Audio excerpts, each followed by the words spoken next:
Hello, start कर सकता हूँ? Hello, yes sir. Sir, good evening sir. Good evening. Yes Sir, please start so that the rest of the candidates they can join as they you know. Okay sir. Okay, I'll start. Okay, thank you.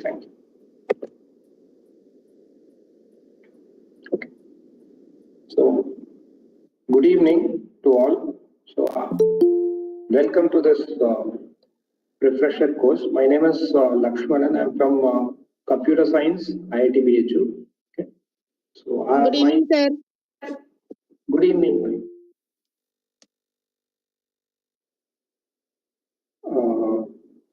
I will be I have 2 days. Today 2 sessions and tomorrow 2 sessions.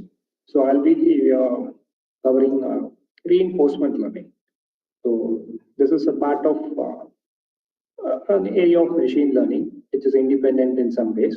So we'll be going through this basics of reinforcement learning in these 2 days.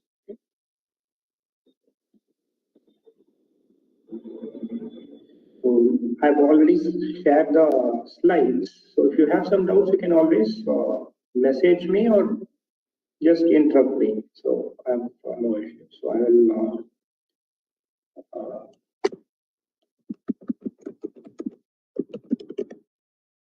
will stop the video so that this is just a second. Yeah, and look at the chat messages. Yes. So is my screen visible? Yes, sir. Okay, fine. So thank you. So I'll straight away go into the subject.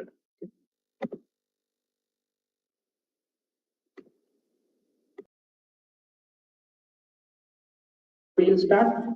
Okay, we'll start with the basics.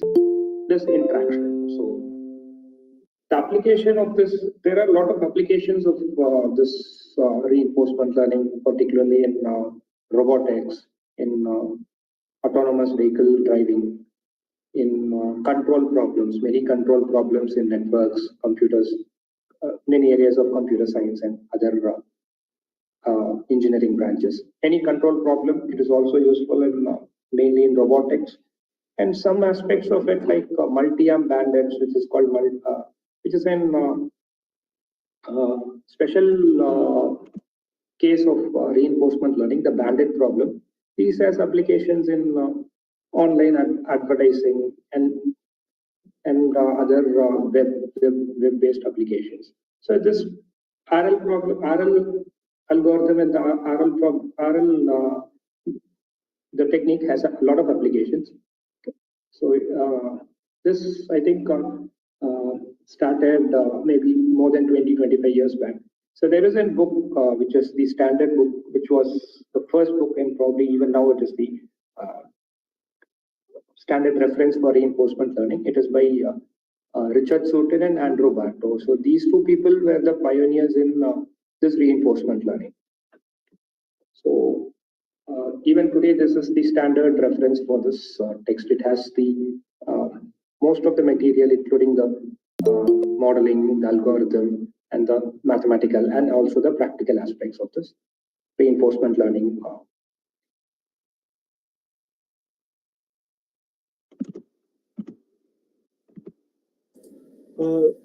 Yes. Am I audible? Sir, please mention the name of the books in chat box if it is not mentioned in the PPT so that we can note down. Yes. I will mention this. So it is not in the PPT, I will mention this. Okay. Thank you, sir. So the PDF is available online. It is free. So I'm typing that. So just a second.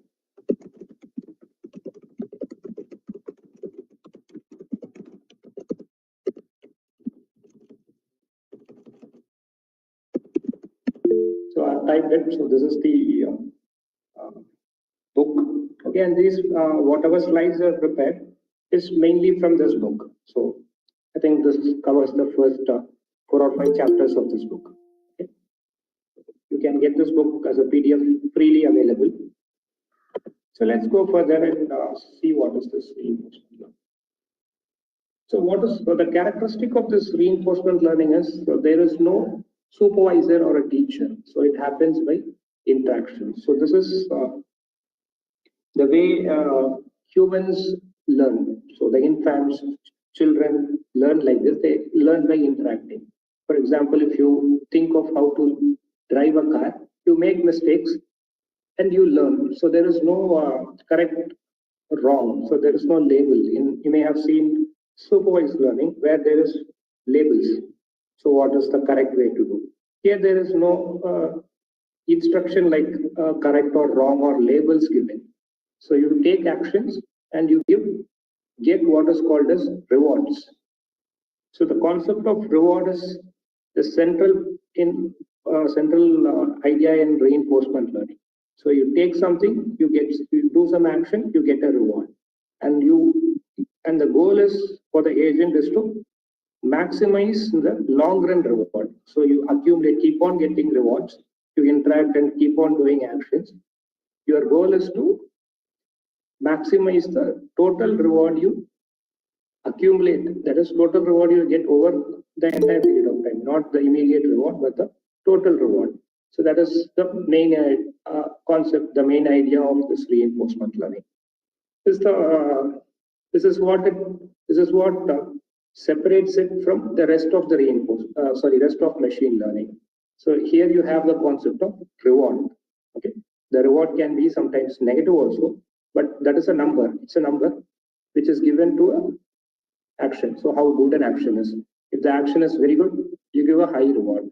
If it is not that good, you will give a low reward. If you want to penalize it, if it is probably the wrong action, or if you want to discourage that action, you sometimes also give a negative reward. Negative rewards are also sometimes given.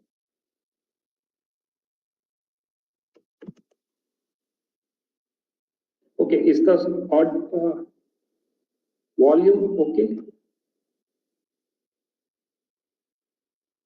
So there is a comment that the sound is very low. So is it fine?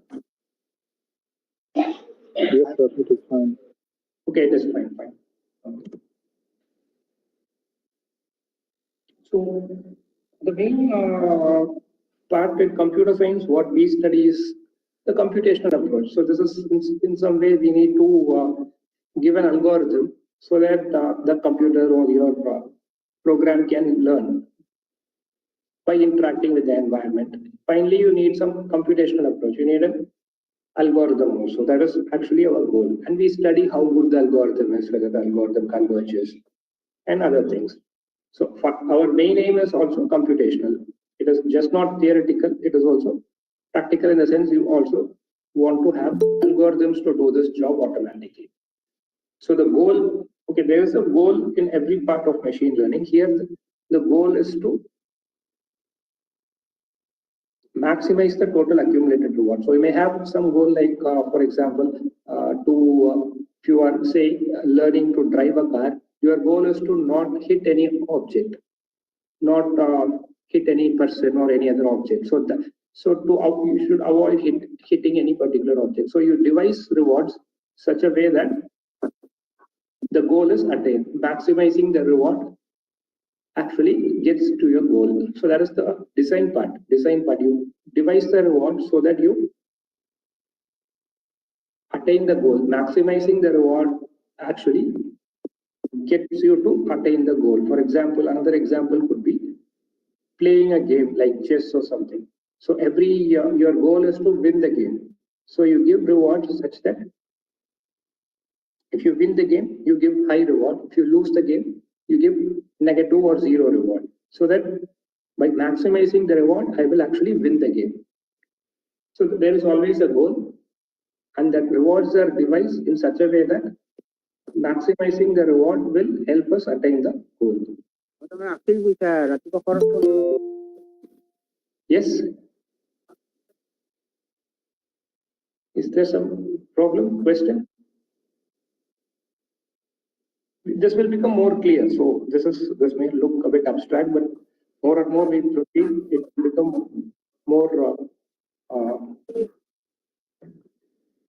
clear. So this has a mathematical formulation. So it is just not abstracting. So this will become clear as we go on.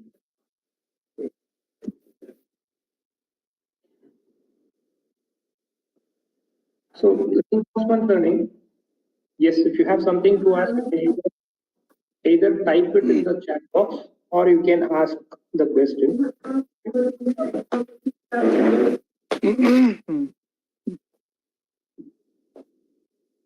Yes. Okay, so I think the noise. Okay, so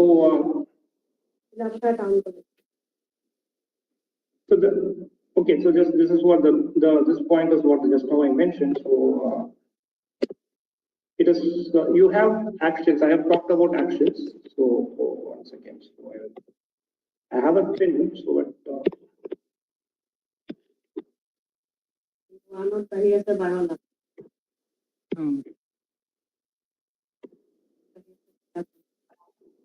one second.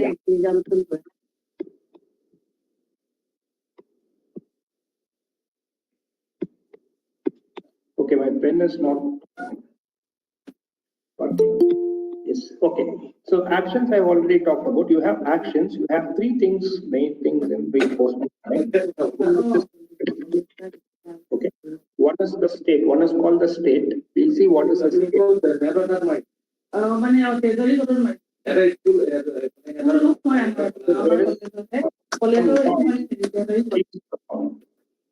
Mute.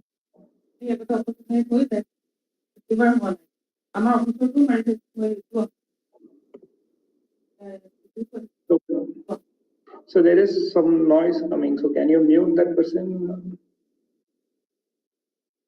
Yes, thank you. So, okay. So there is what's called, there are three things in reinforcement learning. One is action, one is state, and one is the reward. So we'll see these three things in some later slides. The learner or the agent, we call the learner the agent.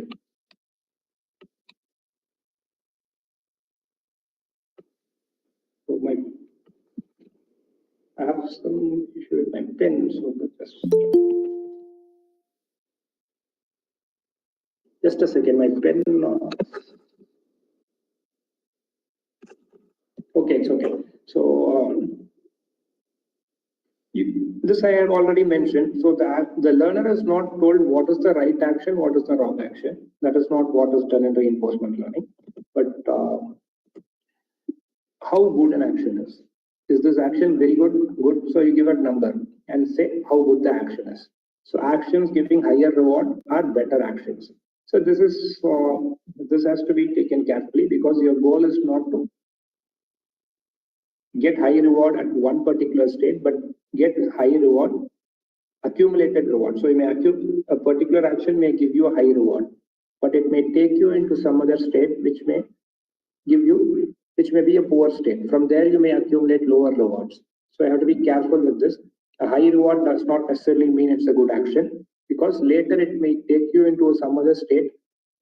It is possible you go to some other state which gives you, from there you get lower rewards. So what is important is your accumulated rewards and not instantaneous rewards. Okay. But in general, you can think of rewards as saying how good an action is. This is what is given and nothing is told about whether it is a right action or wrong action. This is not there in reinforcement learning. See, this point I had already mentioned. So I'll again say this, it's there here. So the actions not only affect the rewards. You take an action, you get a reward, you go to some state. It will also affect the future rewards. So you go to a next state and it will affect the rewards you get from that state. So actions you take from that state. And how do you accumulate those rewards? So this is the reason why states are there. So it is just not the actions and rewards. You also have states.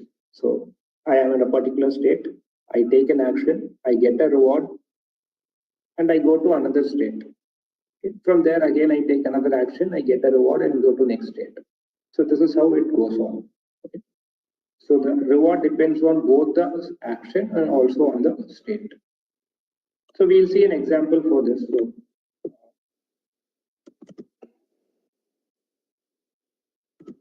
okay, I'll go to the next slide. See, there are some characteristics of an RL problem. First is its closed loop. So in the sense that you get a feedback and again you do an action. So in some way there is an interaction and this sort of what we call as closed loop. So second thing is there is no direct instruction. There is no supervisor or a teacher who says this is the right action, this is the wrong action, this action should be the correct action at this state, this should not be done at this state. There is no such instruction. The third important characteristic is this: consequences of action is not just immediate. So you may get a high reward or low reward immediately, but eventually you may go to a poor state from where you may not be able to recover back. Okay, so this consequence of actions, which is the reward signal, play over an extended period. So it is not just immediate. So this concept is again crucial in reinforcement learning. Okay, it's just not immediately you get high reward and then it's over. No. So you may go to a bad state and then you may suffer. So how do you accumulate the reward and how do you maximize the accumulated total reward is what is important. See, this reinforcement learning has been mathematically modeled on what's called a Markov decision process. So this is the mathematical framework on which reinforcement learning has been defined. So we'll see what is this Markov decision process. Markov comes from this probability. So there is something which involves probability. So the state transition and the rewards you get are random, are probabilistic. And you have a decision. The decision is to choose an action at a particular state. So that is the decision. So these are also often called sequential decision problems. So you take decisions in sequence, first, second. There is a time step. You take decisions at the sequence of time steps. These problems are also called as sequential decision problems. So the mathematical framework is MDPs, Markov decision process.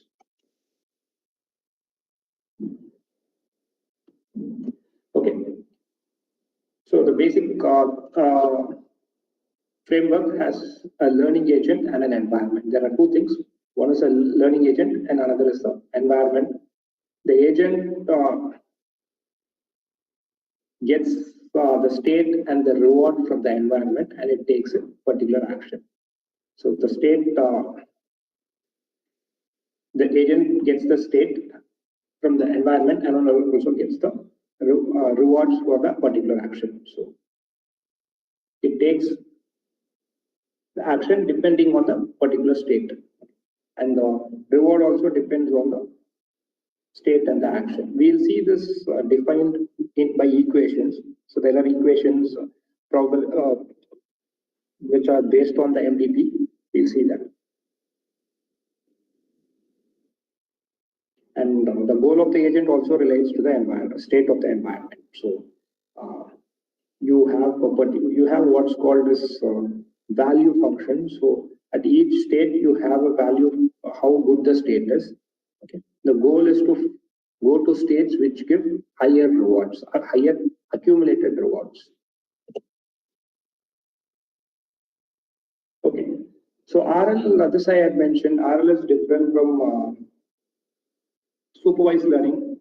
In particular, supervised learning is the most common thing which is studied in machine learning. So this is quite different from supervised learning. In supervised learning, you have labeled examples. You have a knowledgeable expert or supervisor, and you have labels for each of the classes. So you have training and test. So here there is no difference. There is no separate training and testing in reinforcement learning. This differentiation does not happen here.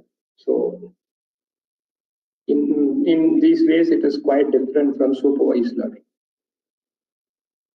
So in this slide has some details about what is a supervised learning. So you have an example which is, for example, it could be a photo, a picture, and it could have a particular label. So the action here is to identify the label for something which is new, for a new picture, based on how similar it is to some other already seen picture. So this is how supervised learning works. So you have training and test phases.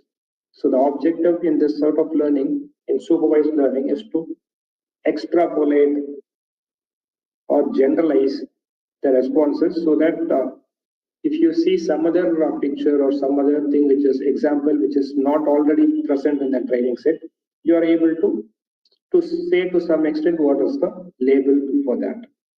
So you have this is training and the test and the validation in this supervised learning, but in reinforcement learning, these things are not there. So you don't have such a thing. So you just have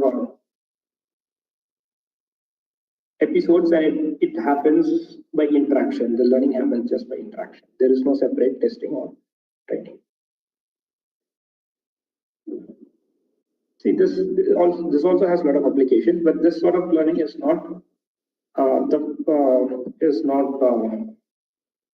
what we have in the RL problems because of the interactive nature. In interactive problems, it is often not practical to have such examples, examples of, say, for example, if you want to say what is the right action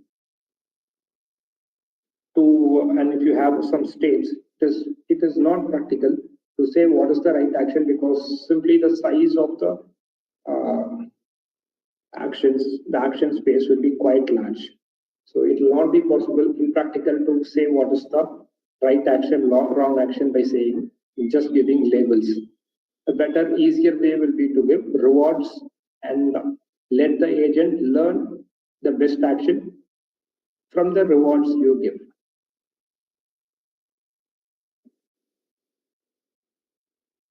And again, there may be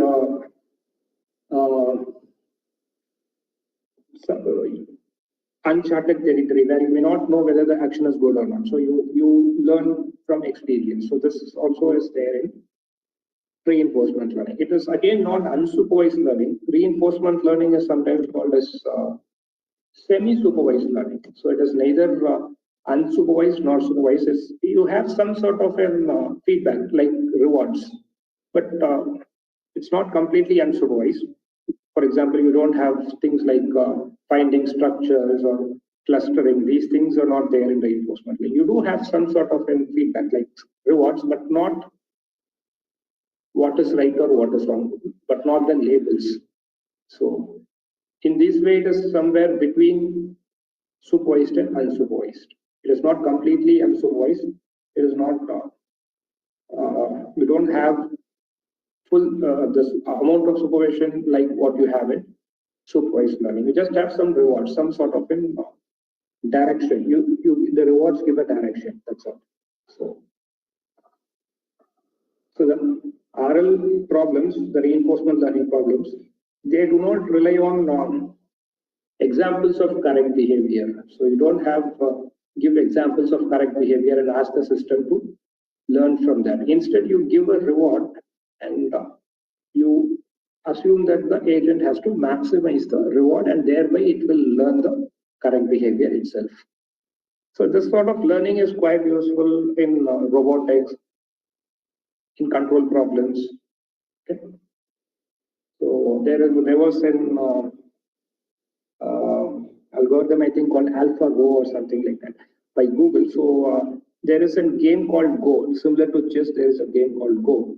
So in that game, I think it was 6 or 7 years back, and a reinforcement learning algorithm was able to beat master human level players. So this there are applications in which this sort of rewards and not exact supervision as works. Okay. The main challenge in this sort of problems is called exploration versus exploitation. This term is very important in reinforcement learning. So how much, suppose the meaning of this is clear from the word. So how much do you explore? So suppose you take an action, I get reward 10. Is 10 good? Should I explore some other action? Assume that there are no states or all states are same. I get some reward. Should I try some other action and try to see if I get a better reward? That's called exploration. Or keep on picking the same action. Say I've chosen 3 actions and one of them gives 10, the other 2 give 2 and 3. Just because I've tried these 3 actions and one of them gives the one which gives the best reward. Should I exploit the same, keep on picking the same, or should I explore more actions to see if I get even better? So this dilemma is, sorry, my pen is not working, so I'm not able to write properly. So this dilemma is unique to reinforcement learning problems, exploration and exploitation problem. How much will you explore, how much you exploit? So when whatever algorithm you design, this problem will be important, right? How do you balance? You have to balance both. You have to explore and also exploit. How do you balance both? Is always there in any reinforcement algorithm you design. How much you want to explore and how much you will exploit already. The one you choose, it is you consider the best.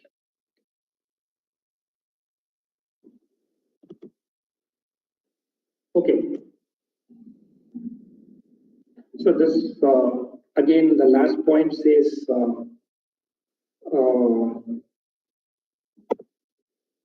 the same thing. How do you explore explore and exploit. So if you want to obtain better reward, you must prefer actions that are already tried out of the past and gives more reward. That is exploitation. Or if you want to explore new actions so that you may get even better reward, that is exploration. Okay. But to discover such actions, you need to try actions that has not been selected before. So this is a dilemma which exists in all reinforcement learning algorithms. So you cannot exclusively only explore and not exploit. Similarly, only exploit and not explore. You have to do both, and you have to balance both. That's what is mentioned. There is a dilemma which what to do at what point of time, how to balance the two. Okay.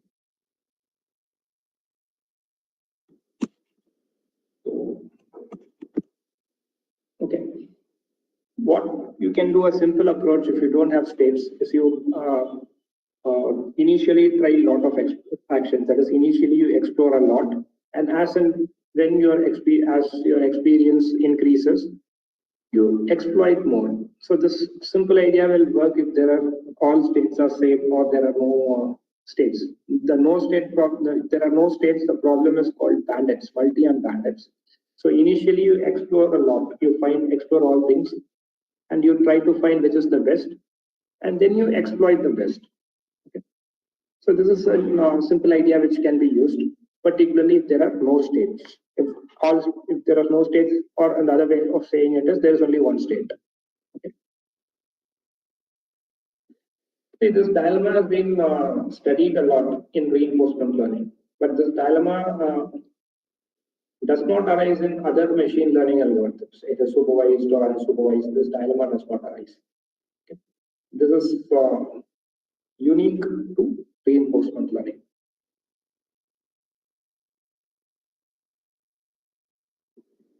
Again, another point here is the environment is uncertain. So suppose you pick an action, you may go to some state, one point of time. You may go to some other state at some point of time. There is an uncertain environment. There is the transitions and the rewards you get are probabilistic. They are not deterministic. Okay. So this is again quite useful and also quite general. It encompasses a lot of different types of problems. You can generalize it as an RL problem.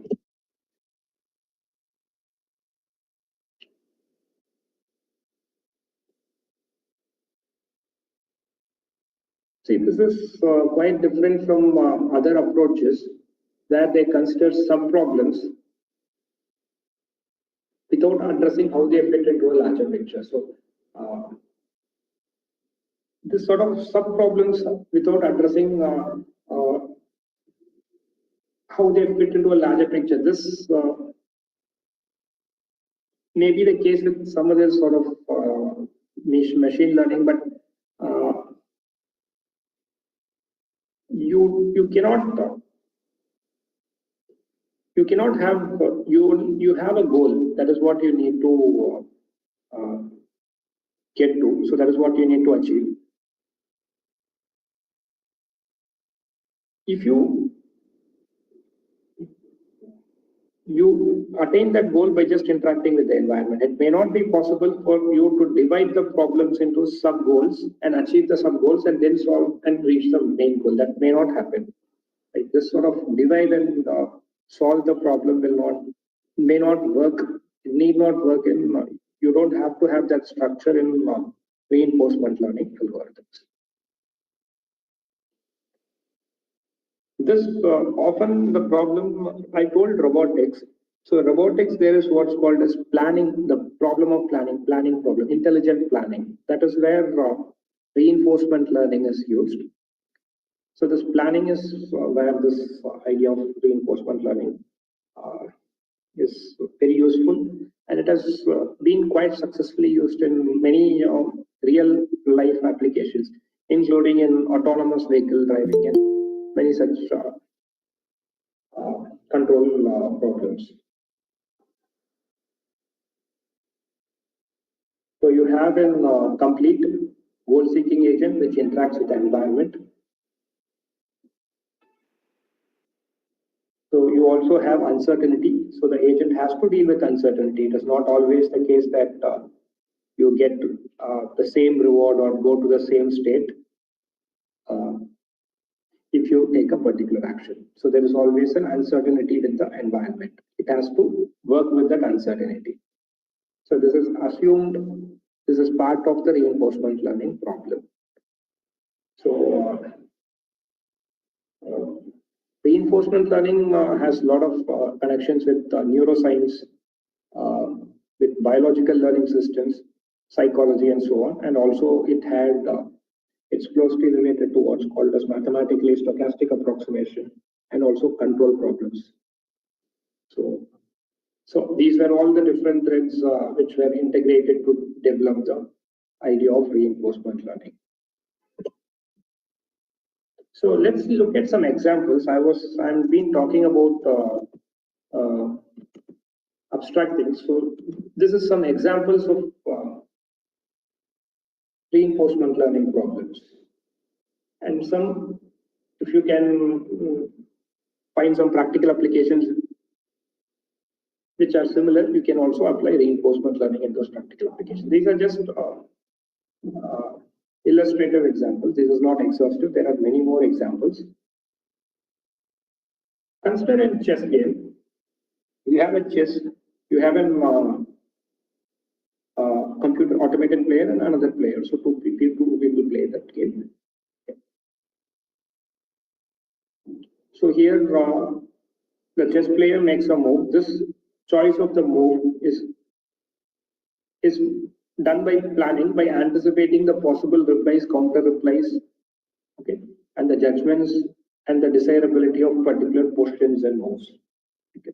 So here you may give a higher reward. For example, this again depends on the game. So in chess, typically you don't consider intermediate positions or your pieces, how many pieces you have advantage, more pieces you have. You don't consider those things to be the goal. The goal in chess game is finally to win the game, right? So what happens is in this sort of game, you give 1 if finally you win, and if you give 0, you don't win, right? Okay, so if you give more reward for taking some piece, for example, if I take a rook or a horse, okay, that need not end up in winning the game. So you have to be careful in designing the rewards so that the final goal is to win the game, not to get more pieces or to get strategic advantage, positional advantage. So you have to be careful in designing the rewards.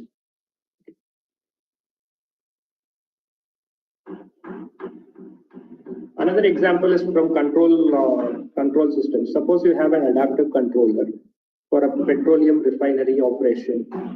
Okay, it may optimize the yield, cost, or quality trade-off. There may be a trade-off between these quantities based on some specified marginal cost, without explicitly saying which is the action you have to take at what points. So this will be learned by the agent. So you have a control system, control agent which needs to solve a control problem. So it needs to take a decision.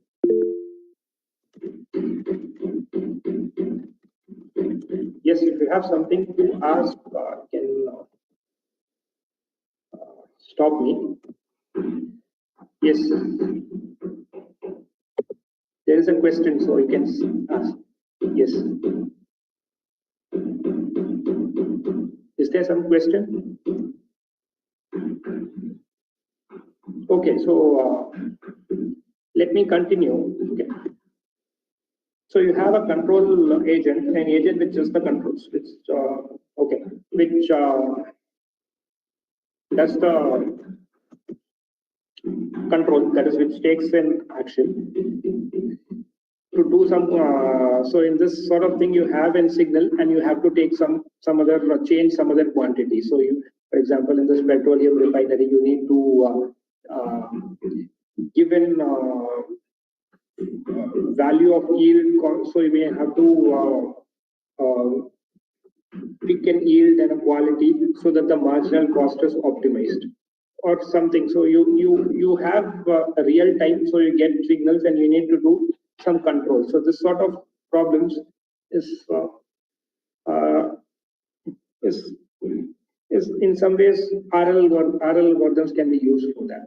So this is there in networks.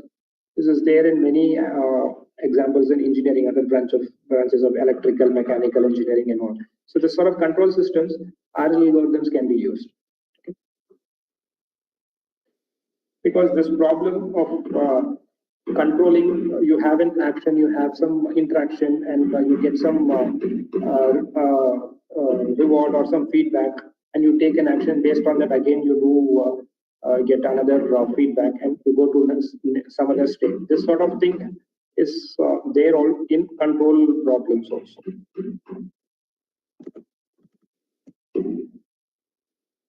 Okay, another example which is what is quite popular is robotics. In robotics, so you have an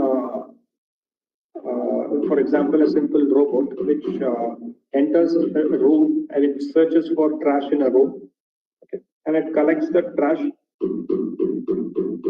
The problem, the constraint here is it has to recharge its battery. Often it has to recharge its battery. So the battery should not drain. So if the battery is low, it has to go to the recharging station and recharge. And if the battery is good, then it goes on searching for trash and collect the trash. So this is in very simple example for RL algorithms, use of RL algorithms in robotics. So all these examples, they are quite basics, and all of them have an interaction between the agent and an environment. Okay. So you have a state, the particular state, some state of the which the agent senses, and at that state it has to decide on what action it takes, and based on that action it gets the reward and it goes to the next state. And as I mentioned, there is always uncertainty in this reward at the next state it goes to. So agents, this is another unique characteristics of reinforcement learning problems. Agent actions affect the next state. Okay. For example, if I take in a chess game, if I make a move, it will affect my future state. Okay. Similarly, if you have a reservoir, I make a decision, it will affect the future state. Similarly, the robot's location. So the action I take will also affect the future state of the environment. So thereby, since it affects the future state of the environment, it affects the options and opportunities available to the agent at future time. Okay. Since the future state may be different based on the current action, the future choices, options and opportunities are also different based on the current action. So you cannot completely predict the effects of actions completely. So you cannot predict suppose I pick an action to move to some particular location. Okay. It may have some uncertainty in it. So in the sense there may be a trash somewhere in between, or that place may have a trash, or the battery may die also. There is always uncertainty in the next state and the rewards you get. So the intelligent agent has to deal with this uncertainty, okay, and attain the goal. So another point in these examples is there is a specific goal in explicit or specific goal in all the problems. You have to achieve the goal. Okay. In that chess game, the goal is to win the game. In the mobile mobile robot example, you have to collect all the trashes, and the battery should not drain. So the battery should not drain and it should not get stuck in some some location. It should keep on looking for trash cans and it should keep on picking the trash cans. So this, all the examples which we just now saw have specific goals. Yes. Okay. So I'll continue. See, another point here is what is the agent and what is the environment? See, the agent is not necessarily the particular robot or the organism, and environment is not everything outside it. Right? For example, look at this. If I consider the robot to be an agent and outside the robot to be environment, I will have a problem because the battery will be inside the agent. Okay. But the battery state of the battery, how much battery charge is there, is actually this part of the state.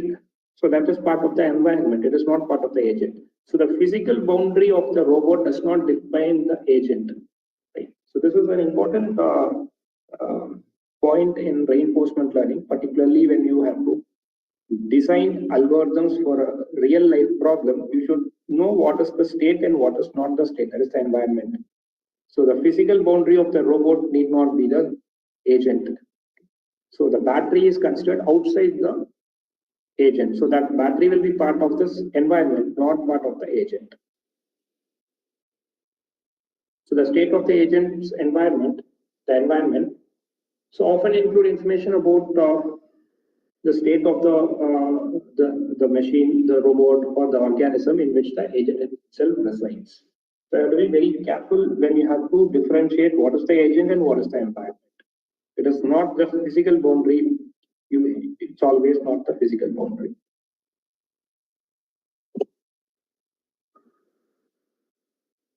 Okay, some elements, some basics of reinforcement learning. So you have concepts, these things you will see in any reinforcement learning. You have what's called as policy, reward I've already talked about. Then you have what's called as value function. So this is how good a particular state and action is, or how good a particular state is. Suppose I go to a state, the battery of the mobile robot is very low. That is a bad state. So, but if the battery is very high, it has collected many trash, that is a better state. That is a much better state. So value function is some way a numerical value which says how good a particular state is and how good a particular state and action is. There are two different value functions. One is the value function, it's the state value function, and one is the action value function. Okay, so we'll see the two in some time. Maybe I think we'll see this tomorrow. But this value function says how good a particular state is and how good a particular action is for a particular state.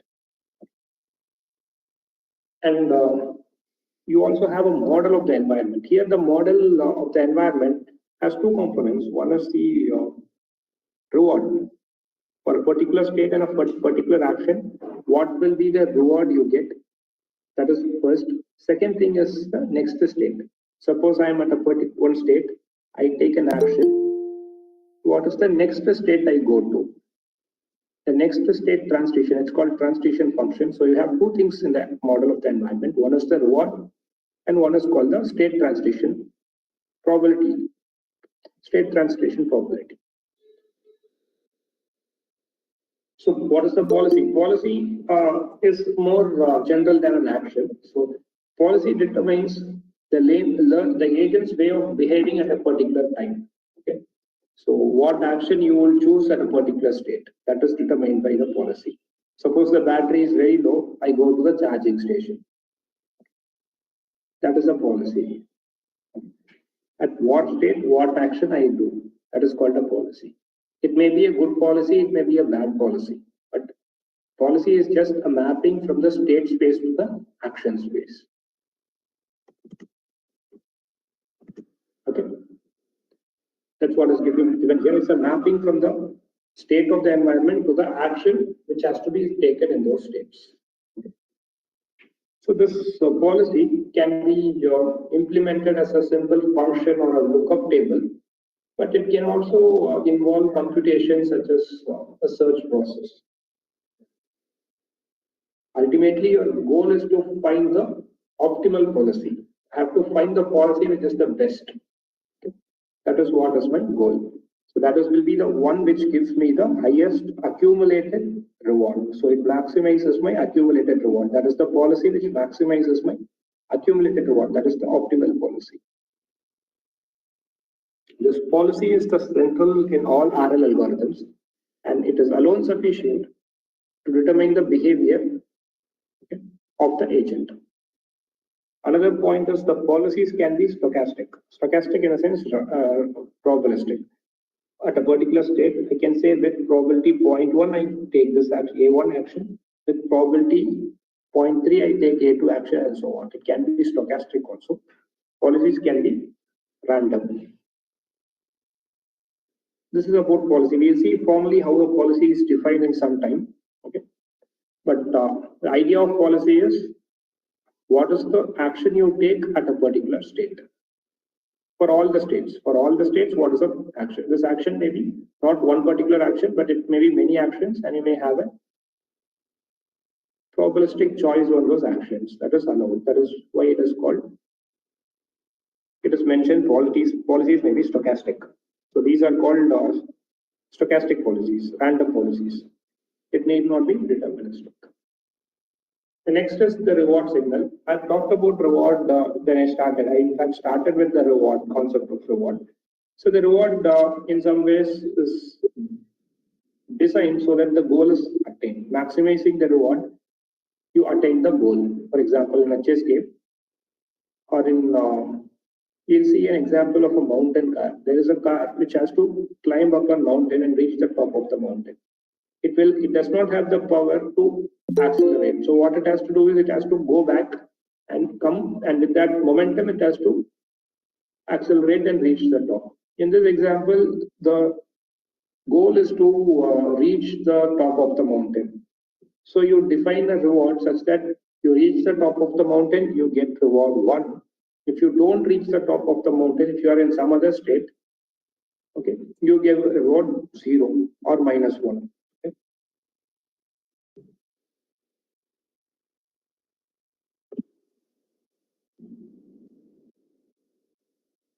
So this how the reward is given is crucial in designing of rewards or reward design or aids. Sometimes it's also the term reward shaping is also used. It determines how good an algorithm performs on a particular RL problem. On each time step, the environment, what you assume is the environment gives the reward to the agent. This reward is a single number. It can be positive or negative. It can be a fraction. It's okay. It does not have to be integer, but it has to be bounded. You cannot give infinite reward. It has to be a bounded. It has to be a number. So it can also be 0. Reward can also be 0, and it is often 0. Many the RL examples, you also have reward 0. The agent's objective, this I had mentioned, is to maximize the not the immediate reward at a particular time, but the total reward it receives over the long run. Okay, it may go on. So there are two different types of reinforcement learning problems. One is called episodic, or you have finite horizon, and the next is called infinite horizon. So in finite horizon, what happens is you have episodes. So you have end. So you have what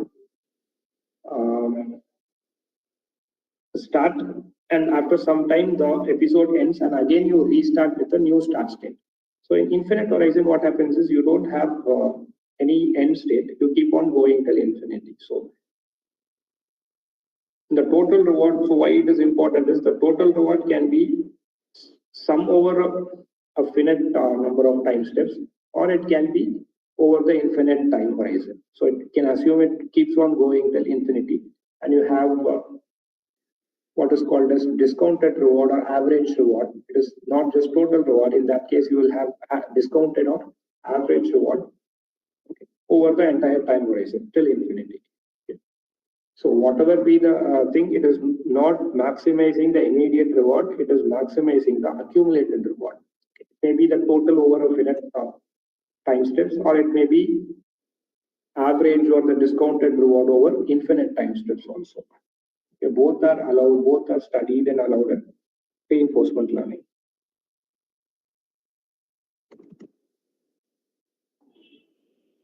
Okay.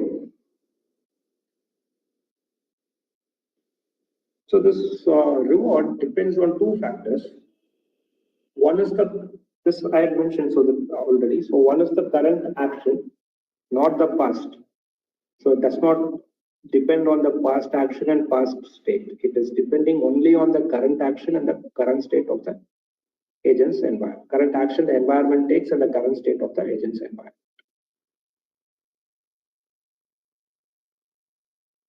So the agent can only influence the reward signal through its actions. So if it takes a different action, it will get a different reward. So this reward is the primary way in which you alter the policy. This is in fact the central piece of reinforcement learning. You say which is a better policy, which is a worse policy based on the reward you get. Similarly, you design the reward so that you attain the goal, the final goal of your control problem or your games, computer games. So these RL algorithms are also used in video games. So you may play with, for example, you play a computer game. Can you have an algorithm which plays the game? So you have a game like say, let's say some so these games are called as Atari games. So you have some video game. Instead of a human playing those video games, I want to have an algorithm playing that video game. Can you design an algorithm which plays the computer game? So this problem, RL algorithms are probably the only way to solve. So it's very commonly used as test bed for RL algorithms. To test your RL algorithm, you use these computer games.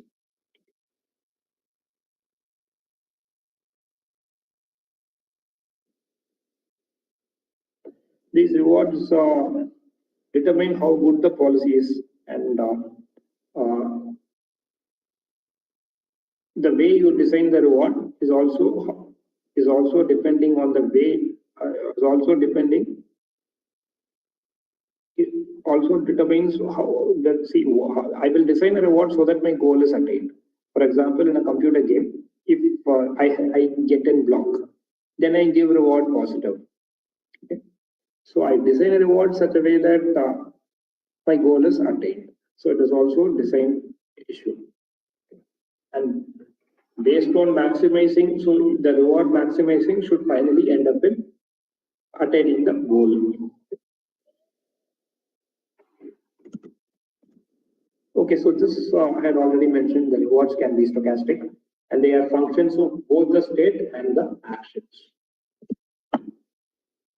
And the third thing, value function. I had mentioned about this value function. Again, this is talking about the value function.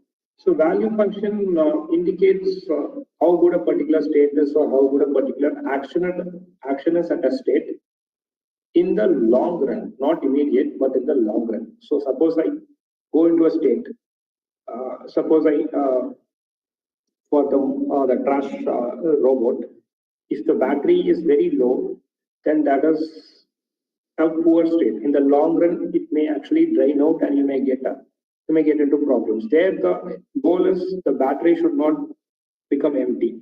Right? So you will design a reward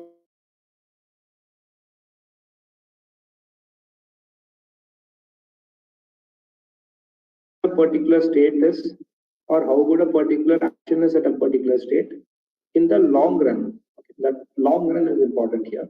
You sum over the entire future and say this is a better state, this is not a better state, or this is a better action at this state, this is a poor action at this particular state. Okay.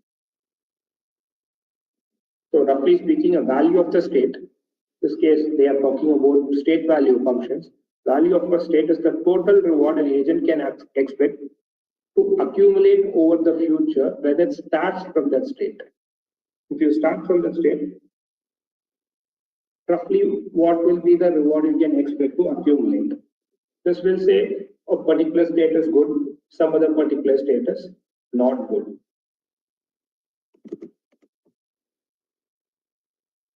Okay. So this is quite contrast. You do not consider immediate or intrinsic rewards. So instantaneous rewards are not important.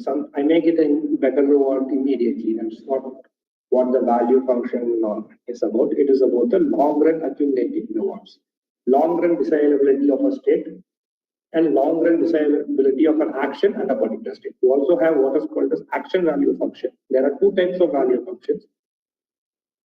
One is the state value function, which says how good a particular state is, and action value function, which says how good an action is at a particular state.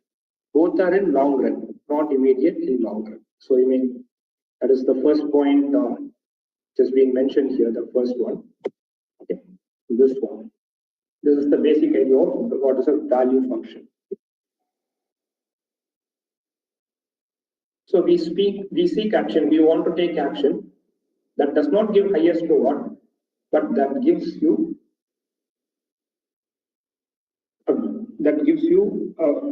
that action has a higher value function, action value.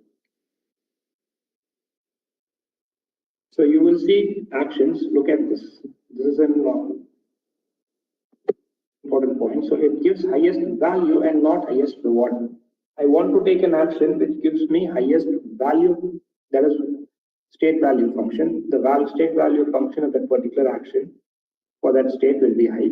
It will not be, I'm not going to go for an action which gives a highest reward at that particular state. I want to take an action which gives the highest value function at that particular state. We'll see these things formally defined. These are just an idea. So this just gives an introduction. So these all are formally defined, mathematically defined, based on a Markov decision process, MDP.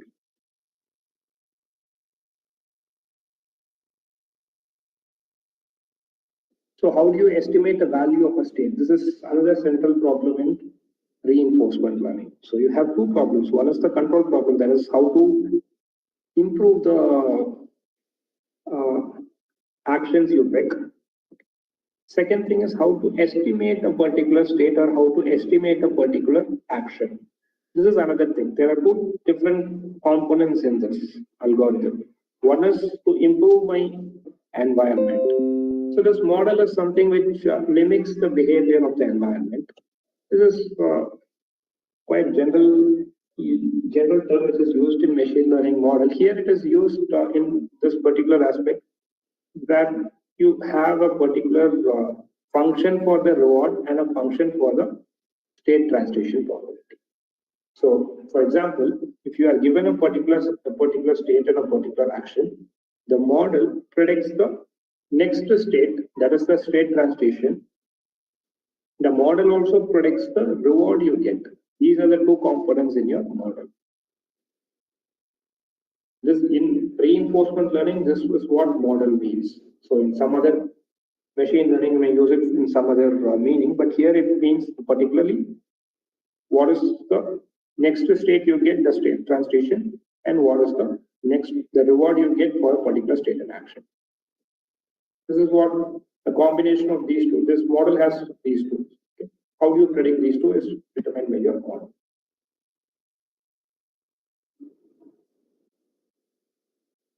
So these models are used for planning. So it helps in deciding the action by considering future situation before they actually occur. So they are used for planning.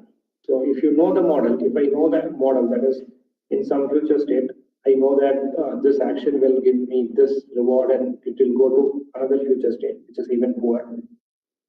I can use that knowledge at the current state itself. Before I actually go there and experience that, I can use that model to tune my algorithm at this state itself. There are two types of algorithms. One is your model-based and model-free. So in model-based, you assume the model is available to the algorithm.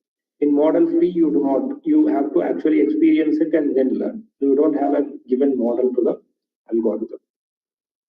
That is, you do not know the state translation function and your reward. The agent does not know these two things. That is model free. If the agent knows both the two, then the problem is simple, because you know what will be the translation and all the states and what will be the rewards you get at all the states. You know that as a function. That is called model based. So you know the model.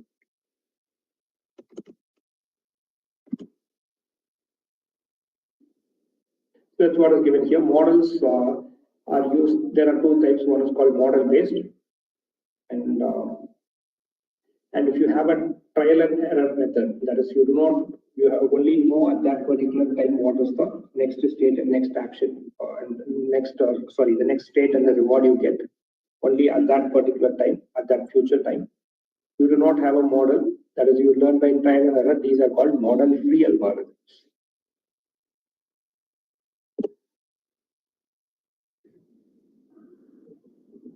Let's look at some limitations and scope of this reinforcement learning.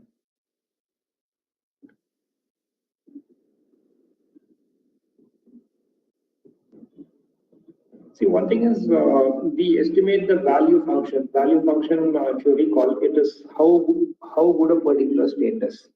How much reward you can expect at that particular state in the future. If you start from that state in the future, you need to estimate the value function. It will not be given by the environment. The agent or the algorithm has to estimate the value function. But this is not necessary. So it can implicitly do it. It need not have to explicitly do not have to explicitly estimate the value function. For example, in methods like genetic algorithms or simulated annealings or in optimization methods or algorithms, you do not appeal to the value function. So these are in some ways evolutionary, because their operation is analogous to the way in which you have organisms behaving. So similar to these methods, it's not necessary to estimate the value function directly.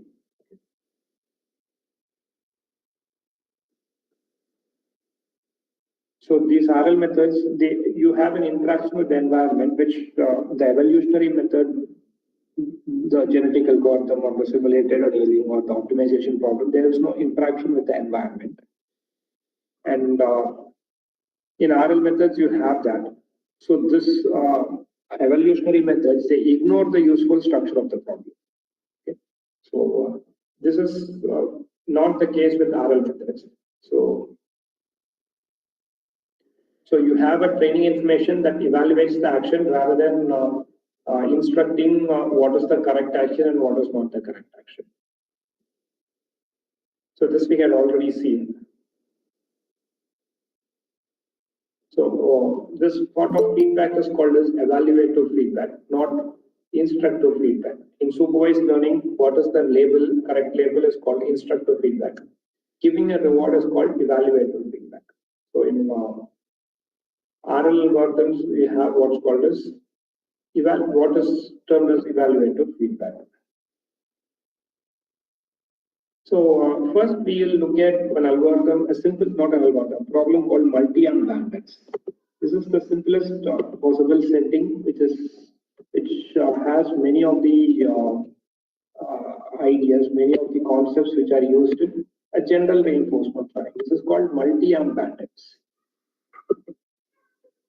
This also has applications. It is also having a lot of applications. In multi-arm bandits, the difference between this multi-arm bandit and reinforcement learning is, in these bandit problems, you have only one state. That's all. So the action, interaction with the environment, rewards, everything is there. Only thing is you have only one state, and you don't consider that one state at all. We ignore that state. Since there is only one state, you ignore the state information. In particular, the exploration dilemma can be very clearly seen in your multi-arm bandit problems. It's easy to understand in multi-arm bandit problem compared to your general reinforcement learning problem. So again, you will study, you can see the evaluative aspect of the RL algorithm in the simplified setting. This is a slightly simplified setting compared to your general RL algorithm, which is based on your Markov decision process. I had mentioned Markov decision process. So this RL algorithms are in general algorithms like your Q learning algorithm. So you may have heard of these algorithms, Q learning algorithm or your actor critical algorithm. Okay. These work in Markov decision process. Before we go to those things, we look at what is the simplest setting of a multi-arm bandit. So it avoids the complexity of full reinforcement learning, but you can understand many ideas, many aspects of our algorithms, which are also present in these bandit problems. So the problem is this: you have n different options or actions. So this, in some ways, it was inspired from casinos. So you have arms in what casino machines. So you pick an arm, you get some money, or you something. This casinos have this machine like this. So this is the okay. Sorry about this.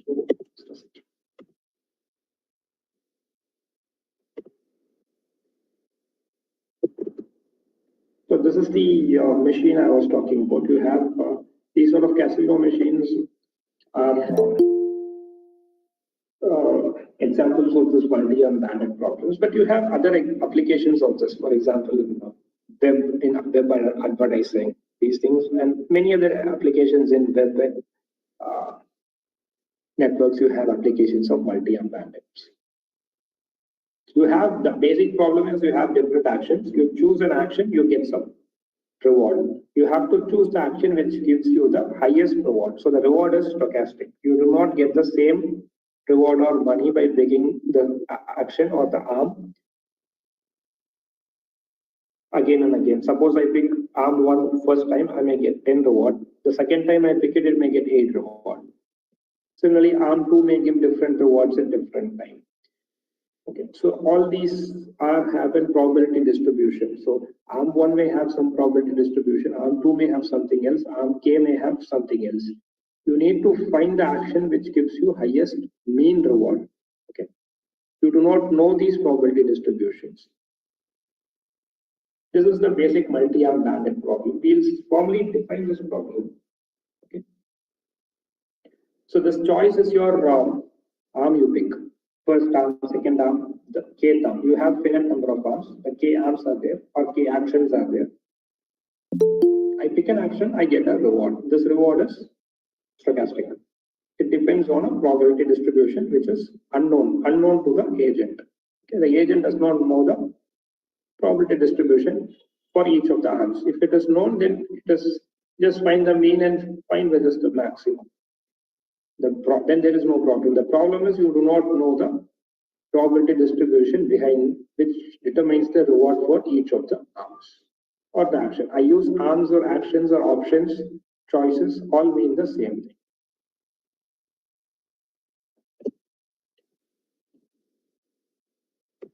So the objective, what is the objective? So the objective, you can say, is to pick the action or the arm which has the highest mean reward. Other way of saying it is, you pick the action, you pick actions which gives you maximum total reward over some time period.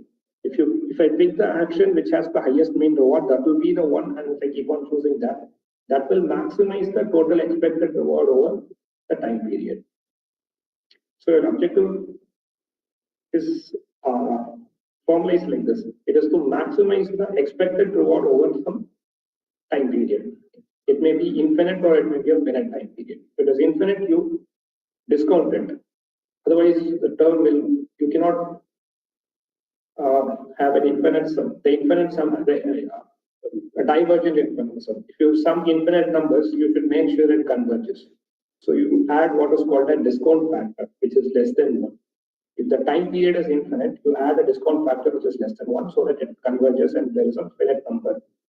Or you have average, okay, over the infinite time period. So if the time period is finite, there is no problem. If the time period is infinite, you either discount it or you find the average. This is your standard n-armed or multi-arm bandit problem. One application of this and one very useful application of this multi-arm bandit is in drug testing. If suppose you introduce a new drug, tablet or some drug, you want to test how effective it is. You give different patients, different drugs, and you find which is the most effective drug. This sort of drug design multi-arm bandits are useful, though whether they are actually used in practice, I'm not sure, but the problem is the same. You can consider the drugs to be the arms and the patients to be the time you choose the particular drug. Okay. This problem is, the analogy is that a doctor has to choose between different treatments or drugs for some seriously ill patients. Okay. Treatments, when I mentioned drugs, here it's mentioned as treatments. So that's what the same thing what I meant is, suppose you have different treatments or different drugs, you want to say which is the best possible treatment for that particular illness. The setting is very similar to your multi-arm bandit. Can use these algorithms to find the treatment which is the best for a particular illness.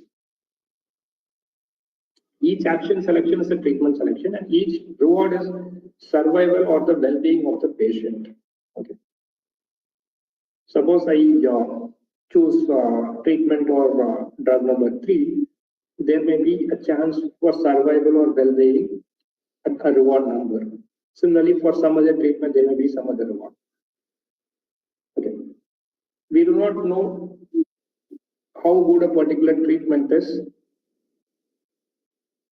or how good a particular drug is beforehand. We have to try it and then find out. We also have to explore and exploit. We have to try different drugs and see how good effective it is, and we also have to exploit. Suppose a particular drug we find it is better, we have to exploit that also. We have to keep on using that so that we'll get the higher reward. Okay. So in a bandit problem, okay, each action has an expected or mean reward. So you have a probability for each of the action of the arm. Okay. And you have from the probability distribution, you can find the mean. Okay. And the goal is to actually, the real can formulate it differently. The goal will be to find the action of the arm which has the highest mean reward. Okay. So what you do is, you do not know that mean or the probability distribution. You have to estimate that. So each action has this mean or expected reward given that action is selected. That is the value of that action. So that mean is the value of that action. So that is not known, that has to be estimated. I keep on trying that. Okay, so I think there is a break for 10 minutes. So let's break for I think 10 minutes. So and we'll start at 5:35 or 5:36 we'll start. You have something to ask. So this was general introduction. There is nothing mathematical till now. We have not seen anything equations or any mathematics. I've just talked about what is a reinforcement learning in very general terms. If you have some questions to ask, You can ask. We'll break for 10 minutes and we'll meet at 5:35.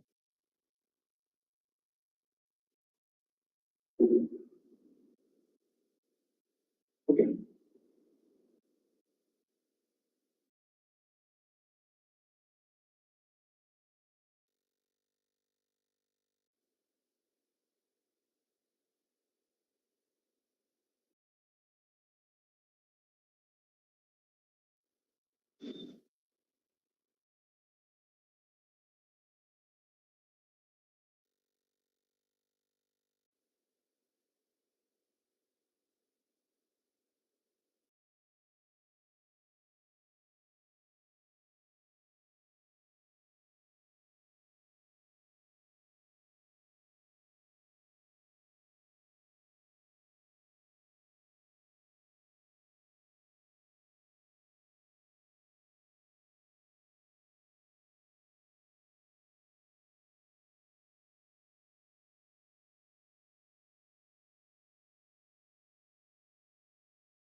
Okay, so let's get started again.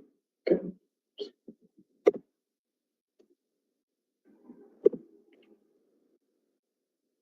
So we'll continue with the slides. So we were in this slide 16. So the problem I was mentioning is the multi-arm bandit. You have n different arms. For each arm, you have a reward distribution, and you have to select the arm which has the highest mean reward, or in other words, you have to maximize the accumulated reward you get by picking the actions. Okay. If you pick the action with the highest mean reward, you're obviously having better accumulated reward over time period. Similarly, if you have a higher accumulated reward over the time period, you should have chosen the arm with the highest mean reward. Okay.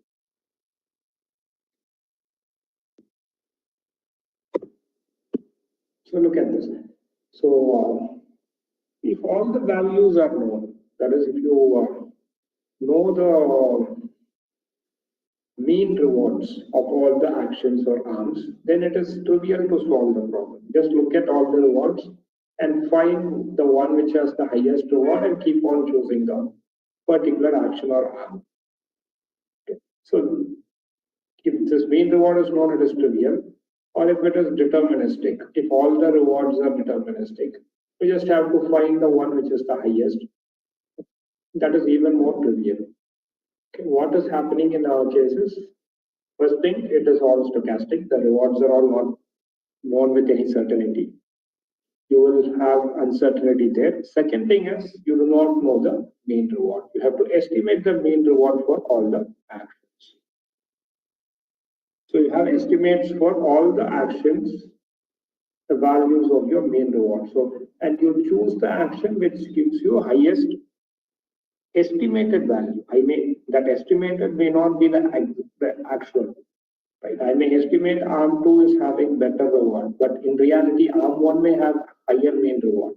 But I may actually estimate and find and assume that arm 2 is having higher reward. Okay. But I do not know which is the real arm, which is the arm which is having exact mean reward which is high. That is not known. So what we have to do is one simple approach to solve this is you have an estimated reward for all the actions, and you pick the action which is having the highest estimated value, highest estimated mean reward. Here, estimated value means estimated mean reward. This is called greedy action. So I choose the action which gives me highest estimated value or estimated mean reward. By keeping on selecting this greedy action, you are exploiting. So this is where the exploitation and exploration comes in. So this is the classical dilemma in reinforcement learning algorithm. Okay, so you have to, there are two options I have. I either choose the same greedy action which gives me highest estimated value, or I try other actions to see if that is even more better than the current estimated greedy action. That is exploring and this is exploiting. So I have to balance both exploring and exploiting. So instead, what happens? So how do you balance? One way is, you keep on selecting non-greedy action for some small fraction of time.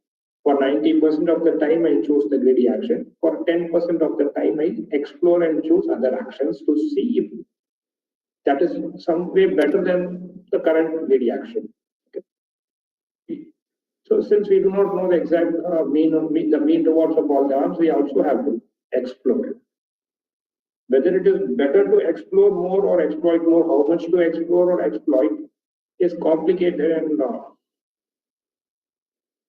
and it also depends on the precise value of the estimates, the uncertainty, that is the probability distribution, and the number of remaining steps. We will see some methods. What we will see is some algorithms, methods in the sense algorithms or techniques or some ideas that balance this exploration. exploration and exploitation. Yes, if you have some question, you can type it or you can ask. See, what we first see is how to balance. Sir, I have a question. Yes. Sir, how to identify when to explore or where to exploit? That's And very good. can Yes. you please give? Hello. Yes. See, that's a very Can you, when to explore and where we can exploit the property? How to decide that? Yeah, I understand. Because it is unsupervised area. Yes. So it is completely stochastic. Yes. How to decide when to explore or where to exploit? And can you please give a real life example where this type of implementation can be done? Yes. Okay. So, see, I'll have two questions. So first is to explore and when to exploit.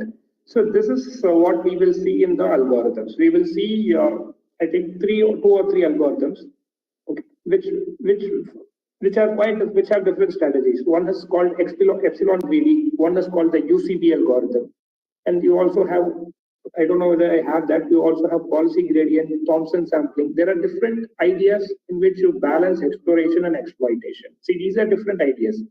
Okay, we'll see a few of them in the next slides. We'll see a few of them. Okay, so that is what is the main thing we will see in this remaining lecture. So different algorithms have different ways of doing it. Okay. So we'll see them. Second thing is applications. Applications. One application which I already mentioned is this in the previous slide. Do I have some applications? Okay.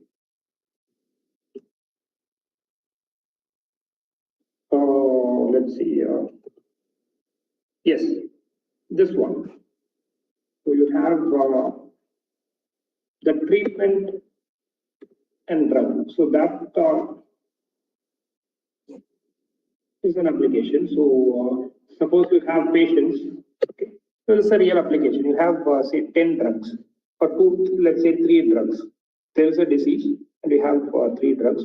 I have to select which is the best drug for the particular disease. I do not know which is the best drug. So drug A, B, C. A may be better, B may be better, or C may be better. Right? I do not know which is giving the best treatment. There are say 1,000 patients. Okay.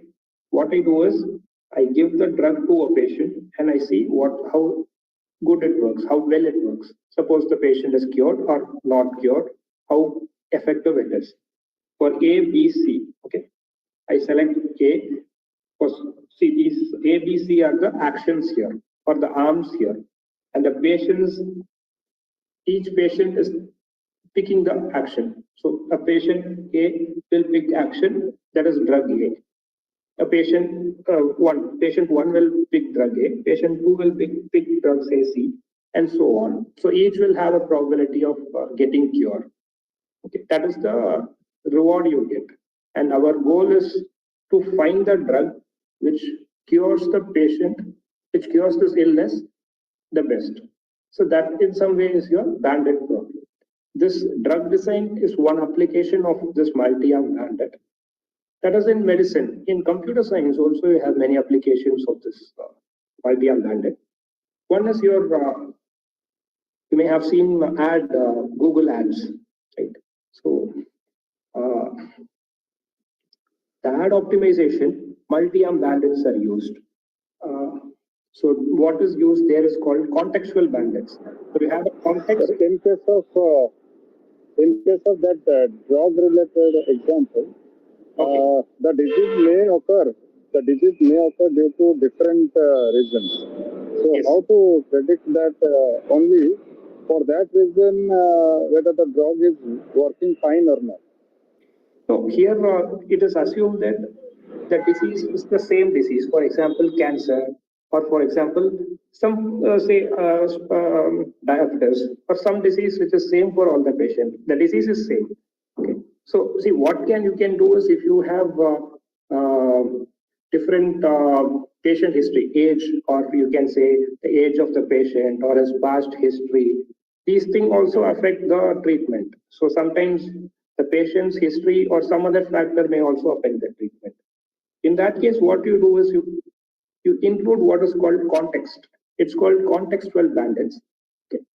By using context for each patient, you can model it as a contextual bandit. The simple problem which I mentioned is all patients are same. They all have the same disease, and they have 3 drugs or 10 drugs, and you have to choose the best drugs. Okay.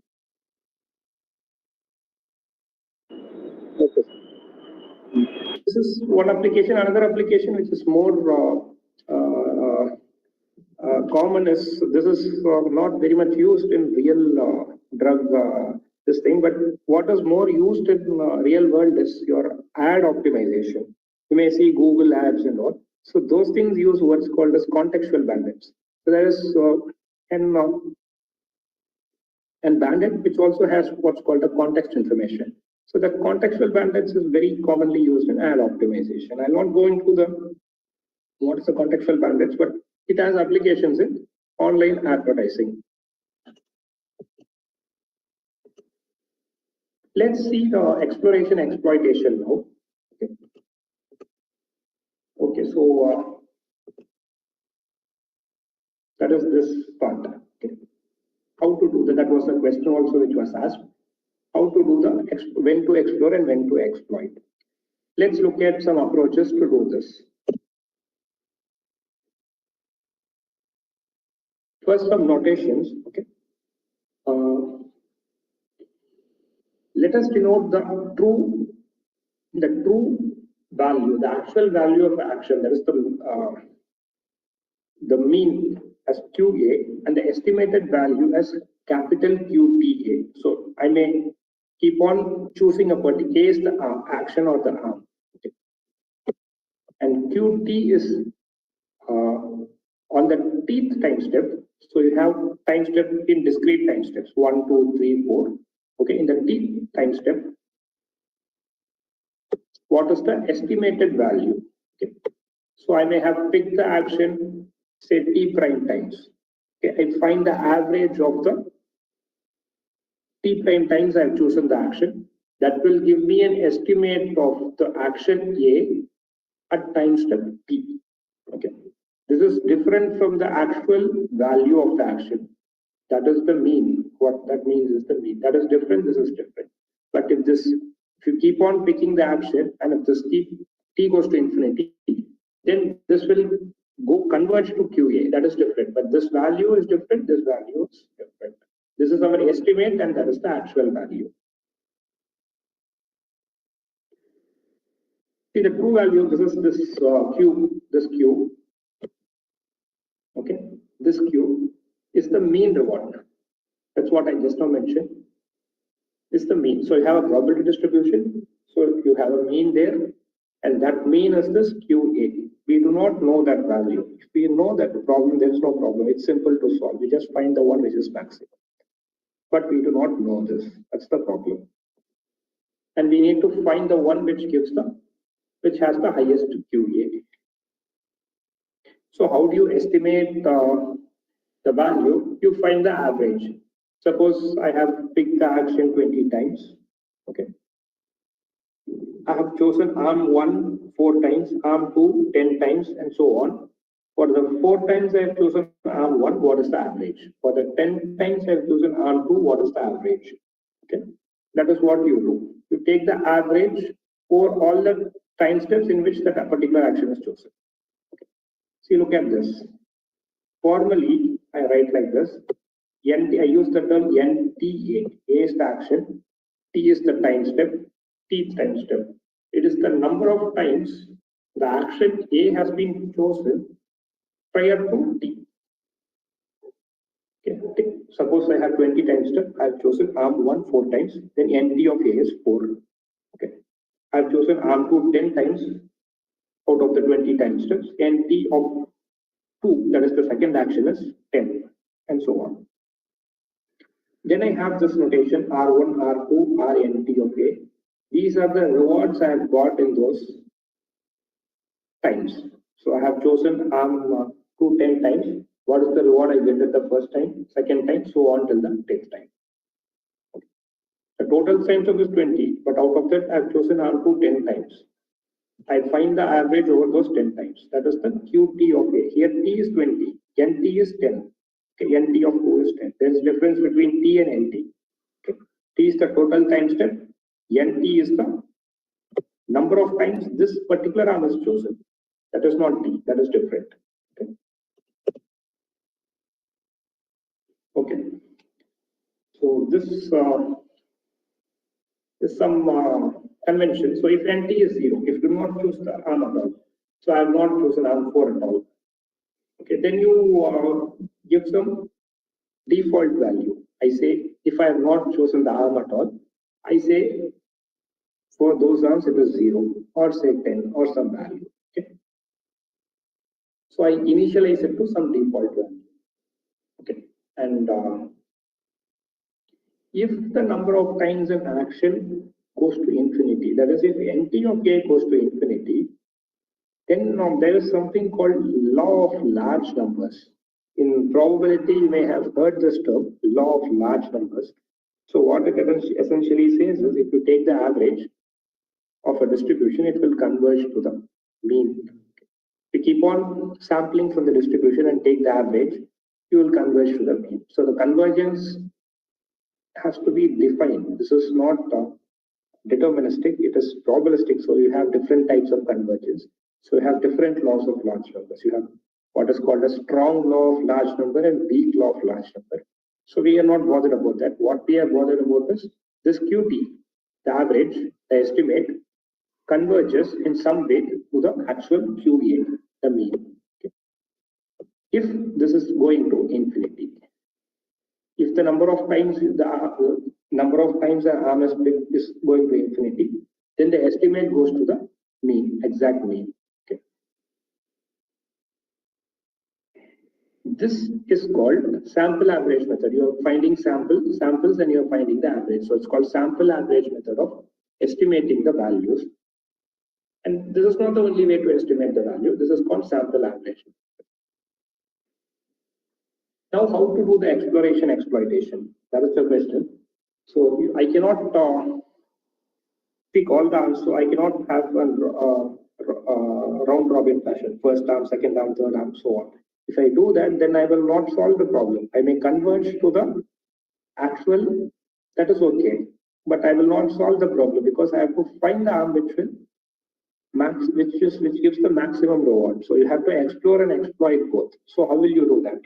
This is just finding the estimate and when the estimate converges to the actual mean. But that is not our problem. Our problem is to find the arm which is having highest QA, right? So there is an algorithm. One way of doing this exploration exploitation is called epsilon greedy. We'll see this method. Before epsilon greedy, let's say what? Let's see what is greedy. Greedy is this.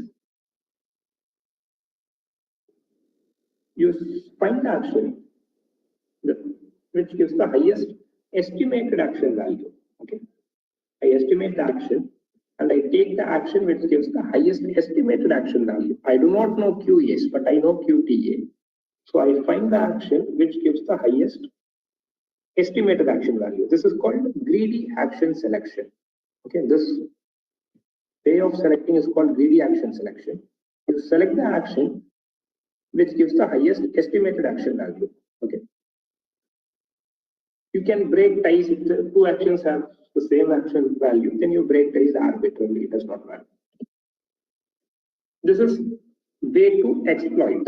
Now what about exploration? See, by choosing the one which is the highest, which gives the highest estimated action value, you are exploiting. Okay, this greedy action selection is doing exploiting. What about exploring? Exploring, you do just this. With some probability epsilon, I choose any of the actions, okay, at random, equal probability. So with probability epsilon, I choose any of the action with equal probability. And with probability 1 minus epsilon, I choose the greedy action. This is called epsilon greedy method. Okay. Exploration, how do I do?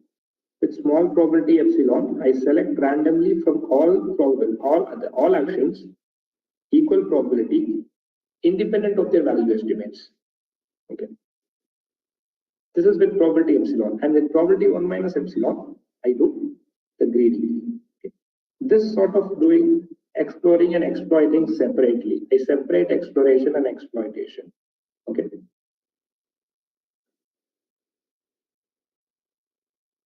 This is one way of looking at this exploration exploitation dilemma. See, greedy action, what happens is it exploits the current knowledge and it does not spend any time in sampling inferior action to see if it is better. So it is only exploits. And exploration, you do the epsilon probability, all the actions with equal probability. See, what is the advantage? These methods are called epsilon greedy methods. Okay. These methods are called epsilon greedy methods. And the advantage in these methods is, in the limit as the number of plays increase, every action will be sampled infinite number of times. So you will sample all the action infinite number of times. The reason is, with the small probability epsilon, you choose all the actions equally. So all the actions will be sampled infinite number of times. Right, so NT of A will converge to will go to infinity for all A. So QT of A will converge to Q of A for all A. Okay.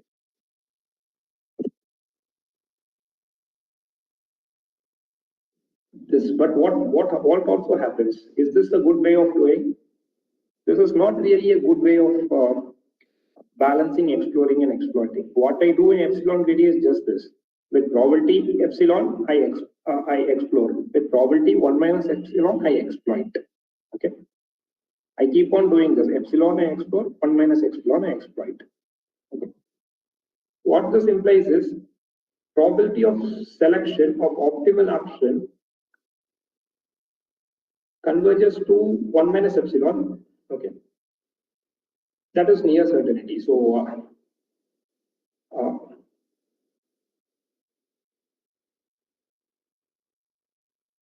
you will have 1 minus epsilon probability. If you have a small epsilon value, you will have a high probability of choosing the optimal action. This is the advantage of epsilon greedy method over plain greedy method. And in general, they are better than plain greedy methods. With plain without any epsilon value, if you have a higher variance or a noisier reward, then these epsilon greedy methods are better than simple greedy methods without any exploration. But if the rewards are deterministic, then the greedy method may perform better. So what happens in practice is, this epsilon value can change with time. This need not be a fixed epsilon. Initially, I may have a high epsilon, and as time goes on, the epsilon value may go down. Okay, that is also allowed. So you can go, the epsilon may slowly come down. That is also epsilon greedy method, and that some ways may give better performance than fixed epsilon value. If your epsilon value is more initially, what you do? I explore more initially. As the time goes on, I decrease the epsilon. So I explore less. Initially, I explore more. As the time goes, I explore less. Right? So initially, the epsilon is high. I slowly keep on decreasing it. This is one way of doing the exploring, exploiting. Initially, exploring more. Slowly decreasing the exploration, exploiting more. Okay. See, there is what is called as incremental way to implement this algorithm. So it is not necessary to maintain record of all rewards received following. So you do not have to keep track of all the rewards. You just have to, suppose I have have picked the action to 5,000 times. I need not remember all the 5,000 rewards. I just have to remember the previous average and the number 5,000. I can find the next average. So this is what is, you do not have to store all the rewards obtained. You just have to store the average at this particular time for all the actions. This can be done using a simple weighted averaging. It's called incremental update formula. You can have an incremental updating formula. Okay. You just have a small constant computation. Then you pick the action, then you pick a particular action.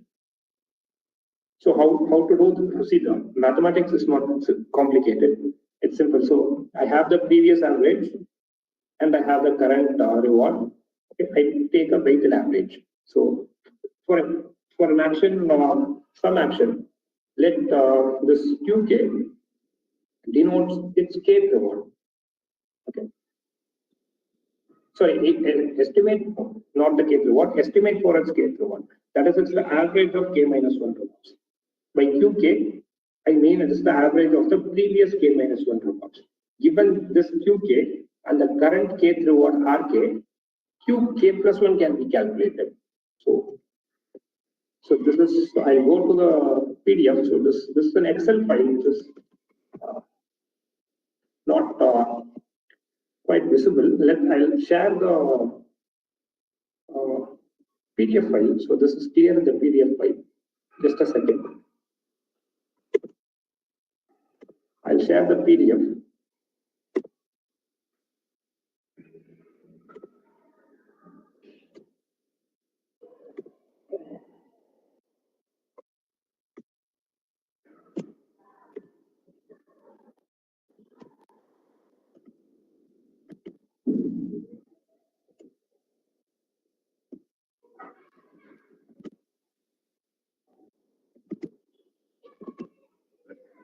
Yes, I think you can see the PDF file. So this is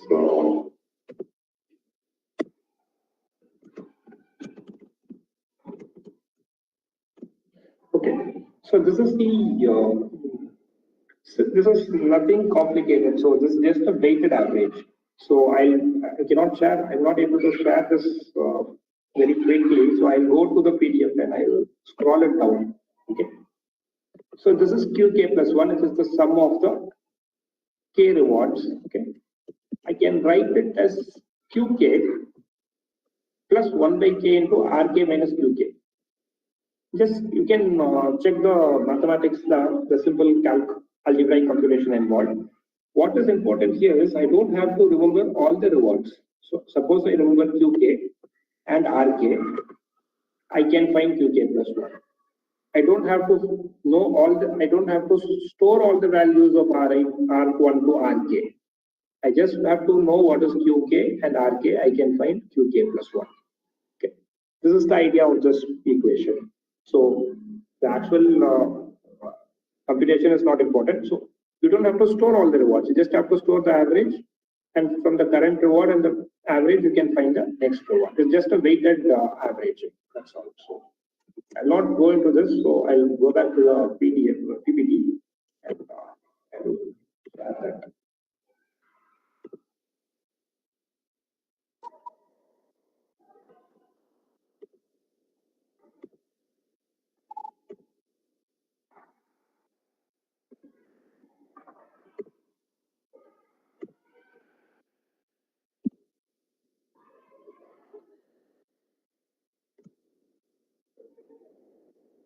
Okay, I think it's visible. Let's go ahead and start. So this implementation, this way of implementation, I mean this way of calculating the averages QK, requires memory only for QK and the RK. Okay, because you don't have to store all the rewards. So this idea is quite useful. So you have new estimate, this old estimate plus step size. You have step size. Okay. So times the target minus the old estimate. Okay. So this is the reward at the current time. So this expression is not visible, but I have to share again the PDF. So me see that. Okay, I'll share the PDF again. Okay, so this the PPT has some problems. I'm not able to get the equations correctly here.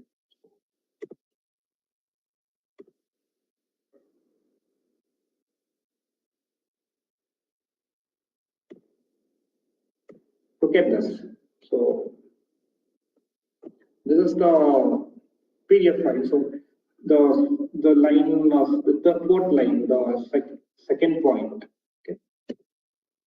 So this gives the equation for the. Okay. I've highlighted it. Okay. This why I have highlighted it is okay. This equation is occurs quite commonly in reinforcement learning algorithms. You can find this very often in reinforcement algorithms. Suppose you have an estimate of the action value or the state value in a general reinforcement learning algorithm. You update it like this. You have the old estimate plus you have what's called a step size.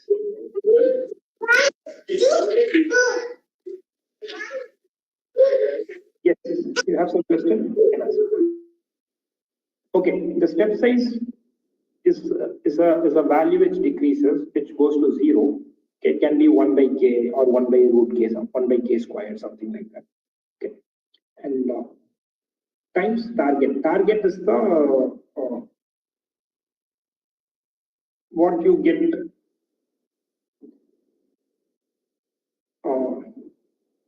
What is the reward you get at the current time? Suppose you get reward RK, that will be the target, and the old estimate is the previous estimate.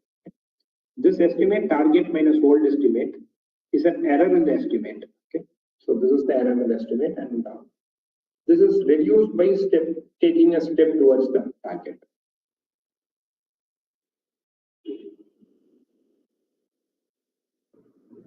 The target indicates the desirable direction to move. It could be noisy. In the case which we saw, in this bandit case, the target is the kth reward. Okay, it is noisy and it is the kth reward.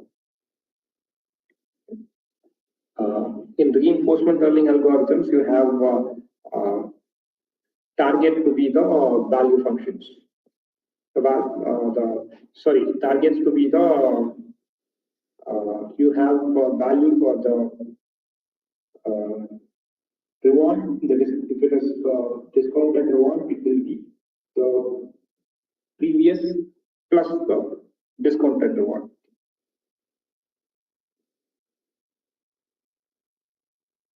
Okay, so this target indicates this I mentioned. So the step size is used in an incremental way. So this is a term which goes to 0 and it changes from time step to time step.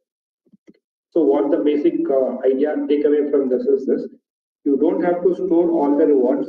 You just have to store the current reward, current average, current estimate, and you should know the current reward. You can find the average. So I'll go back to the slides.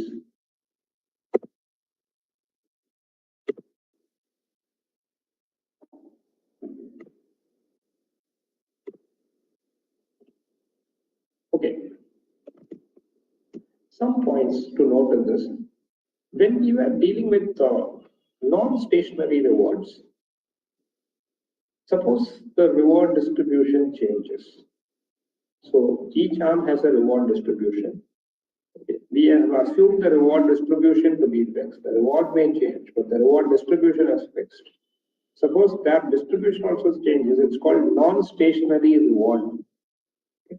In those cases, you cannot find the arm which gives the best. What you have to do is you have to keep track of the changes.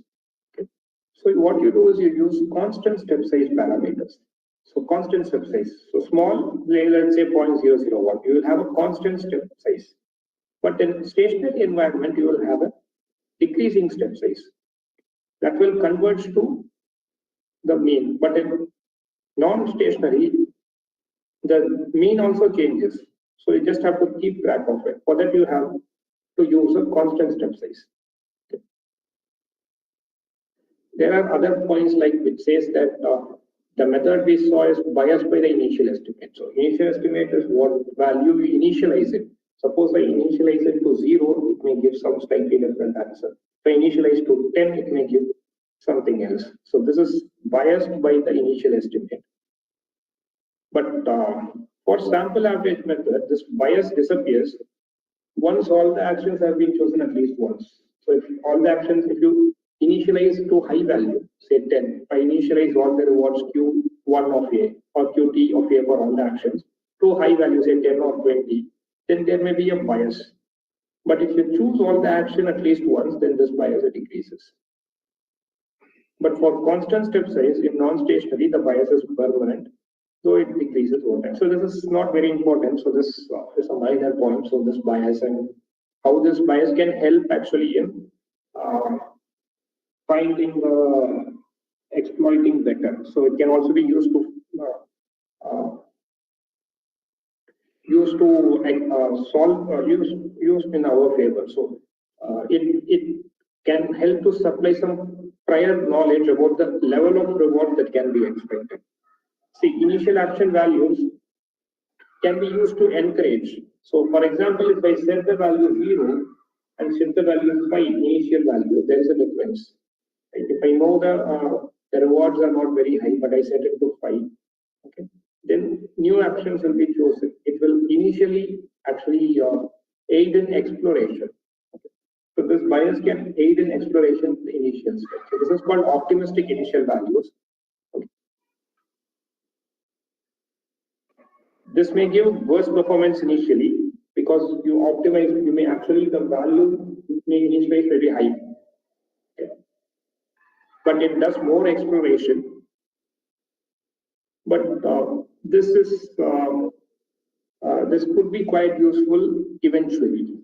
That initial help, initially more exploring more may actually be useful in the long run. What you normally do, you should remember, is this. We have this epsilon value, which is high initially, which aids in more exploration, and later we can decrease the epsilon value, and it can also go to 0 in the limit. Okay. That way you explore more initially, and with time you exploit more. Okay.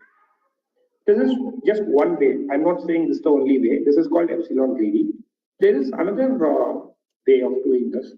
That is called, this is the state of the art. This is one of the state of the art algorithms for multi-arm bandit problems. Okay. This is called upper confidence bound. This is a better, in many ways, this is a better approach than epsilon greedy. And this is one of the very well-performing algorithms for bandit problems. Okay. And many algorithms which are even better are based on this UCB area. Okay. The idea is very interesting and useful. The idea was also used to balance exploring and exploiting.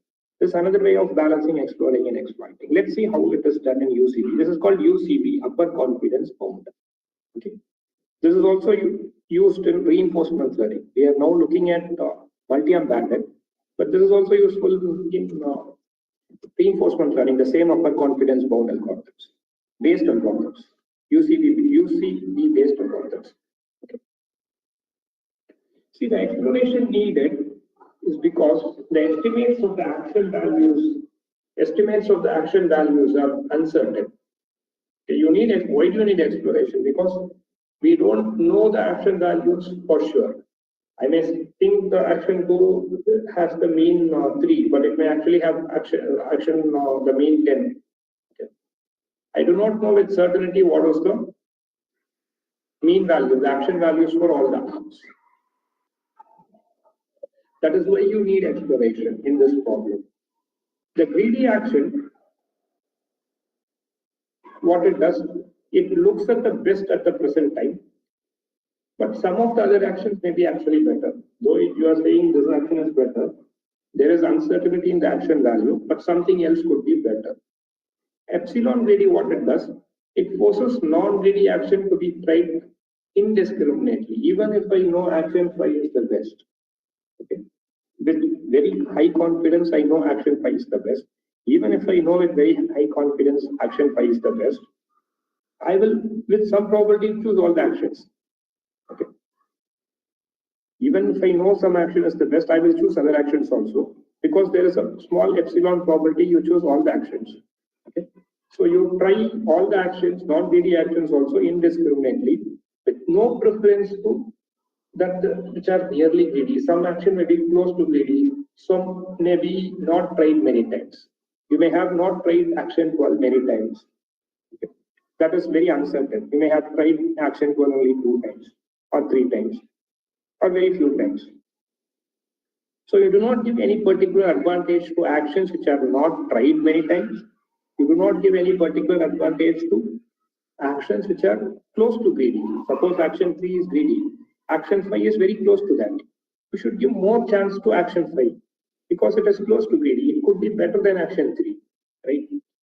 So these are the two things which are taken into account in UCP algorithms.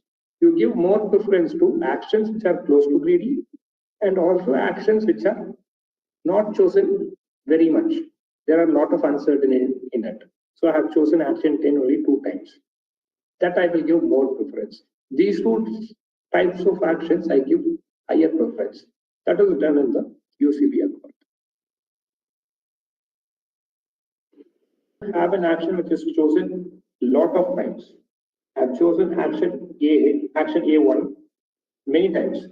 Then the denominator will be a high value, right?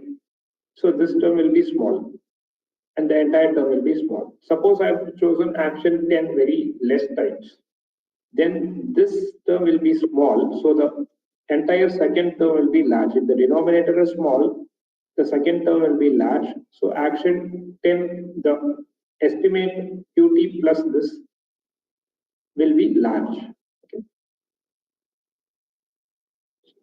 So C here is an parameter which has to be fixed, which has to be tuned.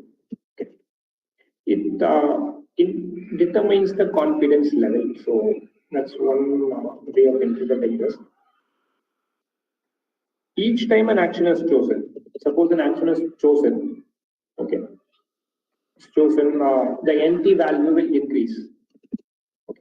The NT value increases. What will happen if the value increases? This term will go down. Okay. Ln T will keep on increasing. Okay, that is term which keeps on increasing for all the actions. But if NT increases, relatively the increase will be less for that action. Okay, so because the uncertainty is less, if you explore more, the uncertainty is less. See, this term QT is the estimate, and this second term, the square root term, measures the variance in that estimate. That's all. This is a term which measures the variance in that estimate. So why do you need this particular square root and ln? That is because, see, this in some way gives the best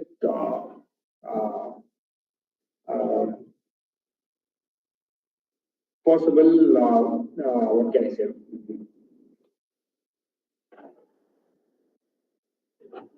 Regret. So there is some term called regret. So you have the best possible performance. So by using the square root term, you will actually perform the best. So this can be proved. This can be proved mathematically. But what is important here is the second term measures the variance. So you have the number of times in action chosen in the denominator and a log of the total time step in the numerator, and the square root of these two.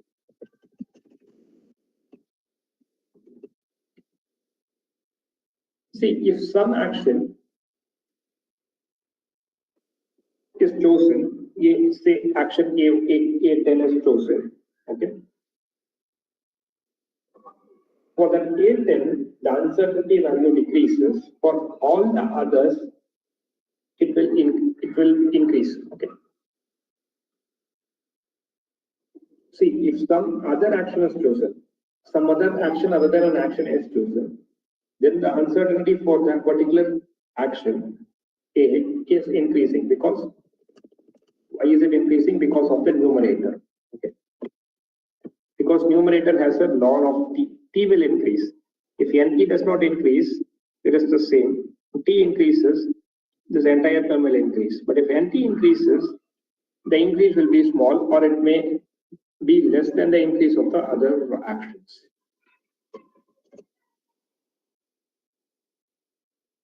To use some natural logarithm or whatever logarithm you use, the increase gets smaller over time. Okay, but it is still unbounded. All actions will be eventually selected. So that is one reason why you use the log term in the numerator of the second. The square root of the numerator will be the numerator is the square root term has the numerator log of the time.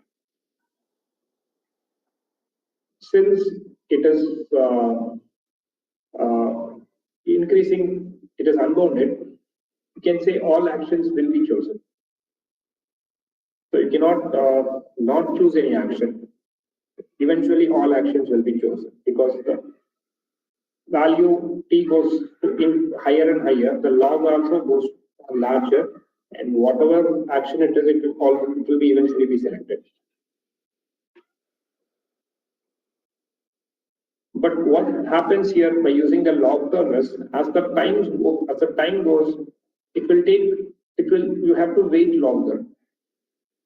So initially you don't have to wait much, but after long period, for a new action to be chosen, you have to wait longer. So what implicitly happens is, initially you explore more, and eventually you exploit more. Okay. That is inbuilt in this. One question. CBL. Yes. Yes. Sir, when time increases, log t value also increases. So accordingly, the coefficient value also increase, I think. Let me go to the previous slide. Right. Yes. The log value. Yes. Your question. Yes. Yes, yes, sir. Yeah. Whenever that t value in a sequence of time, the time also increases. Okay. Yes. So whenever number of events are executing, the ln(t) value also increases. Yes. So eventually the argument max value also will increase sequentially. No, this is not max. This is argmax. This is argmax means the A which gives max. Max is argmax. So you are selecting an option which gives the highest QT plus the square root term. Okay. The total will increase. Yes, what you are saying is right. This total will increase. Okay. Because this ln t, the t is there, this total will keep on increasing with time. Okay. But this is only argmax. This is not just max, this is argmax. So you will anyway keep on taking action, some action, though this value inside here will keep on increasing. That is correct. That is correct.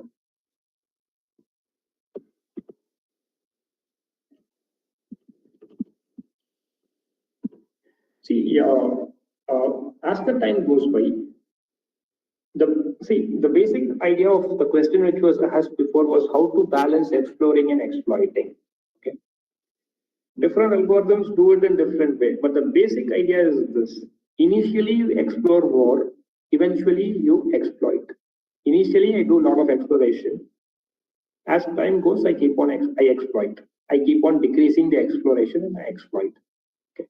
All algorithms do the same thing. How they do it is different. So all algorithms initially explore more and eventually exploit. Okay. How it is done is different in different algorithms. In this algorithm, you have the variance. So you have a term measuring the variance. Initially, the variance, if you have chosen variance, just not QT, but also the variance, 10 or something. Okay. Then the difference between the one which is maximum and the one which has to be explored will be less. And if you have higher T, the difference between the one which is the which is the greedy, that is the one which is the highest. Okay, and one which is having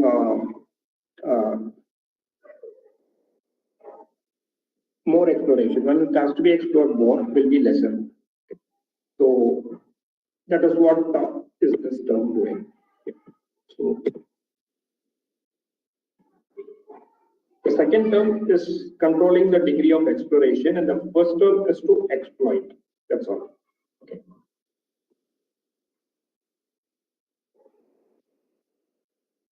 So this idea of controlling exploration and exploitation using a square root term to measure uncertainty or variance is quite popular in reinforcement learning. And there are many algorithms based on this idea. Just not in bandits, it's also used in reinforcement learning. You have the estimate and the measure of the variance, sum of the two. The square root term which measures the variance.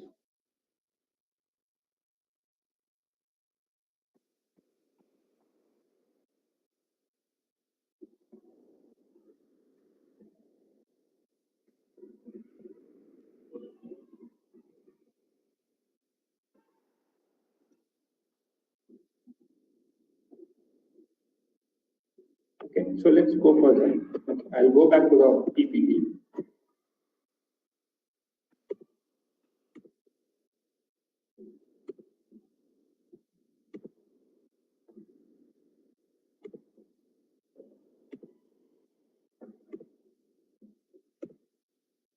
Okay, so okay.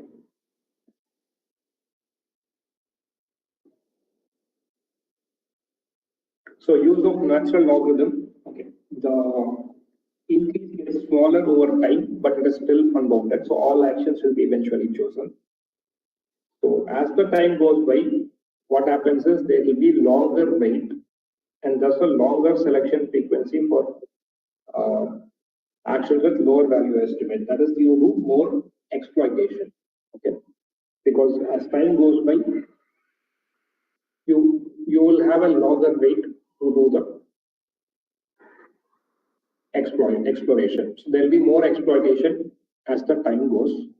Initially, you will be having more exploration, and eventually you will be doing more exploitation.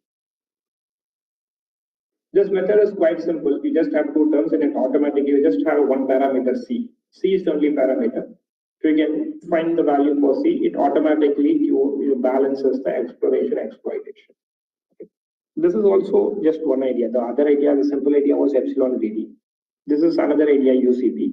There are other methods, two other common ideas, common ways to balance exploring, exploiting. One is using gradients. You find the gradient search, you do the gradient descent. So these are called gradient bandits. These gradient methods are also useful in very popular in reinforcement learning. They are called policy gradient methods. There is one more method in which you can balance exploring and exploiting. That is called Thompson sampling.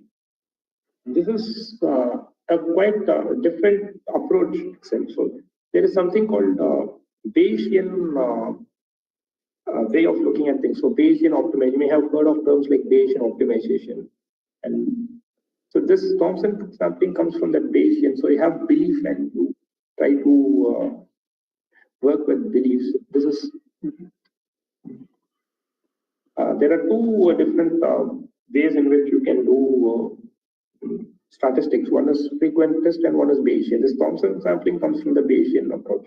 So I've not included Thompson sampling, but Thompson sampling is also the only problem with Bayesian is you normally assume in structure. So some structure on the probability distribution. That assumption would be there to derive any bounds.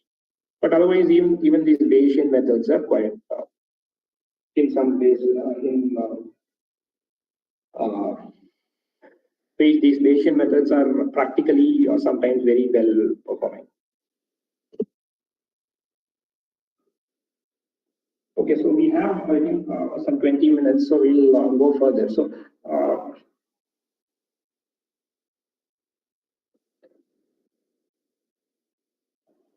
So we till now have till now task where there is no need to associate. So we have just looked at multi-arm bandits. We have not seen states. There is no concept of states. Till now we have not seen any states. The rewards are just depending on the action. Suppose I pick action 1, I get this reward. Action 10, I get this reward. There is no concept of state. Okay. You don't have different situation in which you get different rewards. This concept is not there till now, and we have not seen that. So this is the concept. So now we are getting into reinforcement learning. In these tasks, where the rewards also depend on the situation, not just the action, but also on the situation. Okay. The task is the learner has to find the single best action. So, in these multi-arm banded tasks, still what we have seen, you just find the single best action when the task is stationary, or the best action as you track the best action when the task is non-stationary. Okay. Now you consider a more general setting. The first 2 points are what we have already seen in multi-arm bandits. Okay. Now let's consider a more general setting, an associative setting.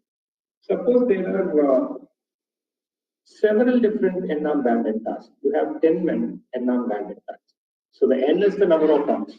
You have several such 10 arms. Okay.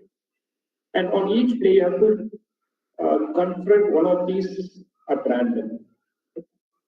This is a more general setting than the simple bandit problem. You can think this is a non-stationary task since you are at each step you are giving one of the several bandits. Okay. You can indeed use one of the methods to deal with non-stationarity. But there is one more thing which is given to you. So why we are looking at this setting is I'm trying to motivate the need for reinforcement learning, mark-out decision process. Okay.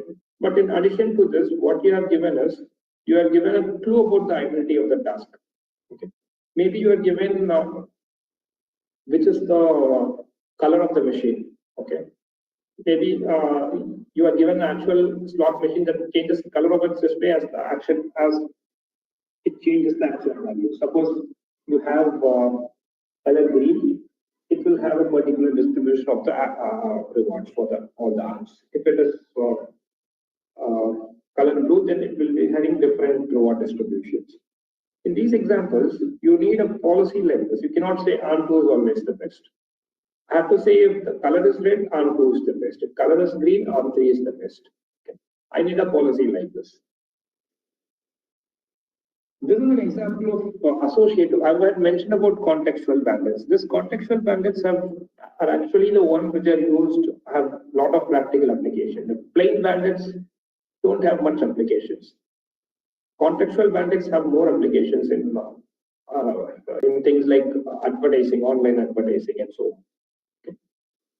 This setting is some way intermediate between the full reinforcement learning, okay, where the action will affect the next state also, but it is more general than a simple multi-arm bandit. It is some way intermediate between the simple multi-arm bandit and the full reinforcement. Okay. And this associative search or contextual bandits are actually the setting which is useful in real applications. Now we'll go to the reinforcement learning. Okay. We have to first look at what is an MTP, mark-out decision process. Okay. So, so this will be mathematical and formal. This is not abstract. This is quite rigorous. It is formal. We'll first have to define what is the MTP on which the reinforcement learning problem has been defined. So, we have seen the agent environment interface. Recall the terms agent and environment. We have already seen agent environment. I've talked a lot about this. Okay. And there is an interaction between the agent and the environment. And this interaction is continual. So it keeps on happening. So first step, second step, third step. And this is the reason why it is, and the agent has to make decisions in sequence. It's called sequential decision making. So this interaction is continuous and the decision process is sequential. Okay. The agent selects action and the environment responds to those and presents new situations based agent based on the action and the current situation. Okay. These things I've already mentioned. So if you go back to the first few slides, I've already mentioned these points. So environment gives rewards. These are numerical values that the agent tries to maximize accumulated reward. It tries to maximize not the reward, but the accumulated reward over the time period. So you need to first determine what is the agent and what is the environment, what is the state, what is the action, and the reward given. Okay, this is necessary for this is the first step, not the complete step. This is the first step in using any RL algorithm. Suppose you want to use RL algorithm for your problem. The first step is to model it as an MTP.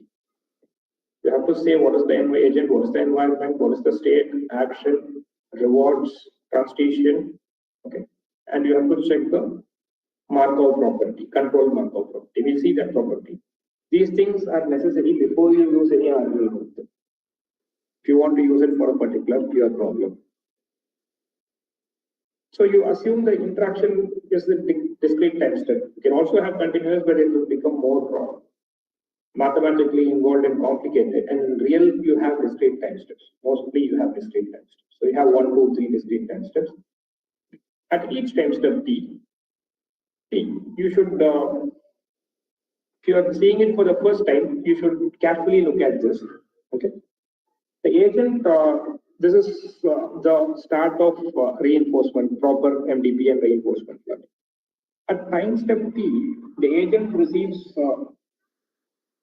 the state, representation of the environment state, that is ST. Okay, that belongs to some set S. You have set of all possible state.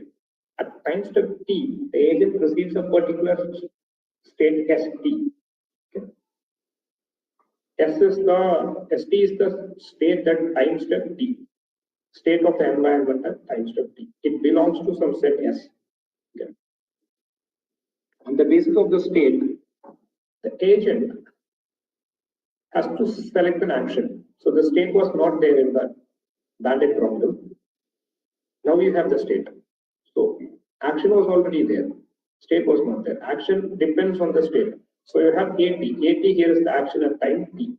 This depends on, the action depends on the time step T, and it belongs to a set which can change, it can be different for different, the action choices for one state may be different for action, different from action choices for another state. Okay. So what I want to say is this AT, this A of ST depends on the state also. So the choices you have for a particular, the choices of actions you have for a particular state is different for the choices of actions you have for some other state. Okay. It need not be the same. Though you can, often what you write is it is A. You assume the same action for all the states. That is also fine, but you can also write like this. Okay. If you take the union of all K of STs, you can just let it equal to A. You can say AT belongs to A itself. That is the state action. Now we'll go to the reward. Okay. The reward is this. Okay. The reward at time T plus 1 is given by the environment. It's a numerical, it's a number. It can be any number, any real number, which the agent gets. Okay. And it depends on the particular state and the action. We'll see that. Okay. So the next is policy. Okay, we have to see what is policy. Policy is a function, it's a mapping or function, whatever you can call it. So mapping or function from the state to the action space. It can also be probabilistic. So you have a state space, you have an action space, you have a function from state space to action space. What I want to say is, suppose I'm in state 10, I will pick action 2 with probability 0.3. Suppose I'm in action state 12, I will pick action 10 with probability 0.4. Okay. This sort of mapping is called policy. Okay. Look at this notation. I have pi. I use the term pi. Policy, in reinforcement learning, you will use the term pi, and it depends on t. It can depend on t. Sometimes it need not depend on t. You can show that for Markov decision processes, it need not depend on t. But in this case, pi, the policy depends on t. I write like this: a vertical bar s. This means that at time t, what is the probability that action A is chosen given the state S? Okay, is the probability that AT equal to A if ST is equal to S. If the state at time t is yes, what is the probability that the action at time t is A? This is the policy. Okay. It's a mapping function from the state space to the action space. See, this diagram, you can see it many places. You can see it in many places, in papers, in books, online, okay? Even in the Richard Soten's book, it is there. It's a simple representation of the interaction of the reinforcement learning problem. So you have an environment agent and an environment. So it takes an action, it gives rewards in the next state. Based on the current state and current reward, it chooses an action. Not current reward, based on the current state, it chooses an action. And the policy is changed based on the rewarded total accumulated reward. And based on the action, you get the next state and the next reward. And it again goes to the agent who's select the AT plus 1, and it goes on. This is a continual interaction. So what? So you have policy. So what does the RL methods do? What does the oral algorithms do? See, the reinforcement algorithms, all algorithms in reinforcement learning is about how the policy is changed. How do you get to the optimal policy, the best policy, which gives the maximal accumulated reward? How do you go to that maximal, the best policy? That is what all the RL methods do. Okay, how to change the policy from the experience of the rewards and the actions the agent has. The agent's goal is to maximize the total reward. The total here may mean sometimes the average also. If the time step you are looking at infinity, you also sometimes look at average, or you look at discounted total. If you look at only finite time, then you say the exact total. Okay. Long run here may mean infinite run or finite run. Okay. There are two different settings. So infinite is different, finite is different. So the algorithms proves everything is different for infinite horizon. It's called infinite horizon and finite horizon. They are quite different. Finite horizon in general is simpler. Infinite horizon is more complicated. So this point I've already mentioned. So there are many examples of the setting of the MTP setting, like control of a robot. Suppose you want to balance. Suppose a robot has to balance a cycle. So you want a robot to ride a cycle or a bike. Okay. This is a control problem. In those sort of problems, you can model the domain, model the environment and the agent, okay, and use an RL algorithm. And it has been done. A lot. So this point also I have already mentioned. The boundary between the agent and the environment is not the physical boundary or the robot's body. Okay. So motors, mechanical linkages of robot and its sensing hardware are not part of the agent, are part of the environment. Okay. Though physically it is part of the robot, it will be considered often part, as when you design, it will be often considered part of the environment. because that is what the state is. The state is part of the environment, not the agent. State is given by the environment. So the rewards too are computed inside the physical bodies of learning systems, but rewards come from the environment. So these are also considered external to the agent. So you have to be careful when you say what is the agent and what is the environment. This is the general rule. If you remember this, there will not be any problems. This is the general rule. The general rule is this, that cannot be, the general rule is anything that cannot be changed arbitrarily by the agent is considered out of it, and that's part of the environment.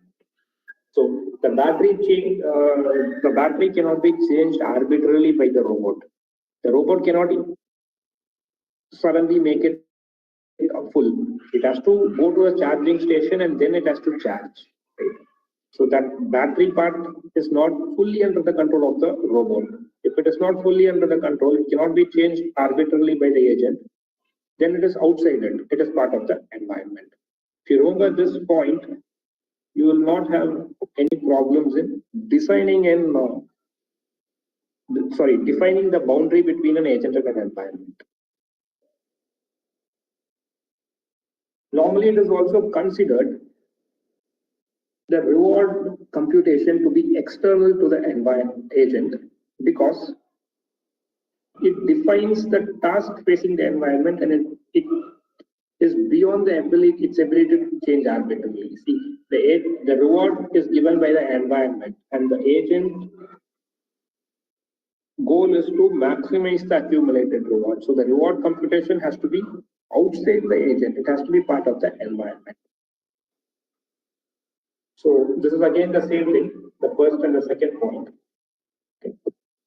The agent environment boundary represents not the physical boundary. It is not the physical boundary.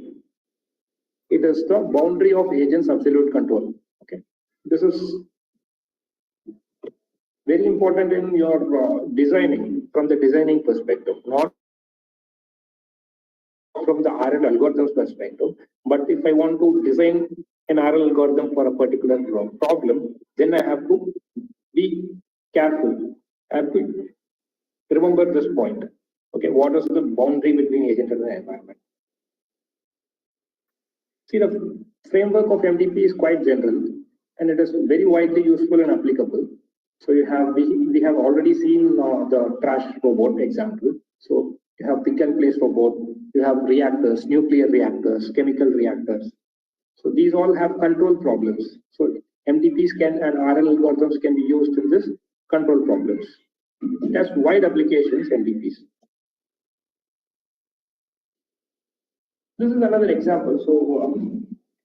So I have, okay, I'll complete these two slides and I'll stop. So consider this example of a recycling robot. A similar thing I have already mentioned in the first part of the lecture. You have a mobile robot and it does the job of collecting empty cans from an office environment. It has sensors for detecting the cans. It has an arm, it has a gripper that can pick them and it can place them on some bin. The problem here, what we have to control or what we have to be careful about is the battery. The battery may drain, so it has a rechargeable battery. It has to go to the charging station to charge the battery. What the robot's control system has is, it has components for interpreting the sensory information. So how to detect cans and its battery, how to find the battery, how much battery is left. So those sensory information. It has components for navigating to move from one place to another, and it has to do the controlling the arm and the gripper. So it has to control the arm and the gripper so that it can pick the empty cans. So the agent, what is the action it has to take? So the action the agent has to take is depending on the current charge level of the battery. Okay. It can either actively search for a can for a certain period of time. There are three actions. One is it can search for a can, if there is a new can, empty can available. Second is, it need not do anything. It may be stationary. It may be, what can I say? It may be not doing anything. It may be stationary, and it may wait for someone to bring an empty can. Okay. It may be dormant, otherwise you can say it's dormant.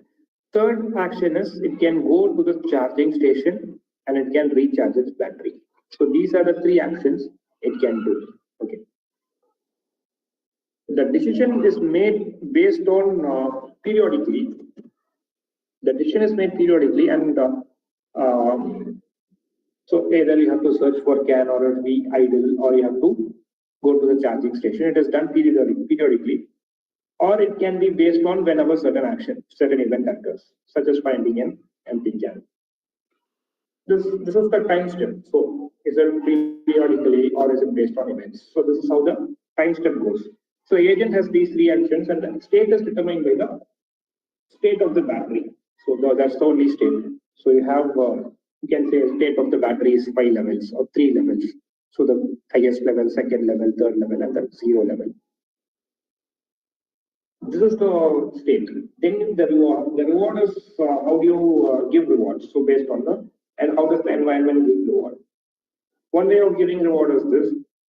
You just give 0 reward most of the time. But you give positive reward. I give positive reward when the robot finds an empty can. When the robot finds an empty can, I give a positive reward, say +1 or +10. I give a large negative reward, say -100, if the battery is down, the battery goes down. Okay. I give 0 reward if the robot keeps on searching and its battery is empty. If that happens, I give -100 reward. That should not happen. Okay. That is one way of designing the rewards. Note that in this arrow agent, it is not the agent is not the entire robot. Okay. This is again the boundary between the agent and the environment. States the battery is outside the agent. It is part of the environment. Battery of the robot, though it is inside the robot, it's actually part of the environment. The state it monitors describes state.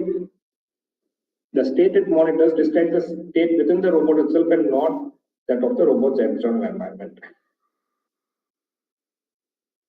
So what essentially this is trying to say is the battery is part of the environment and not part of the robot.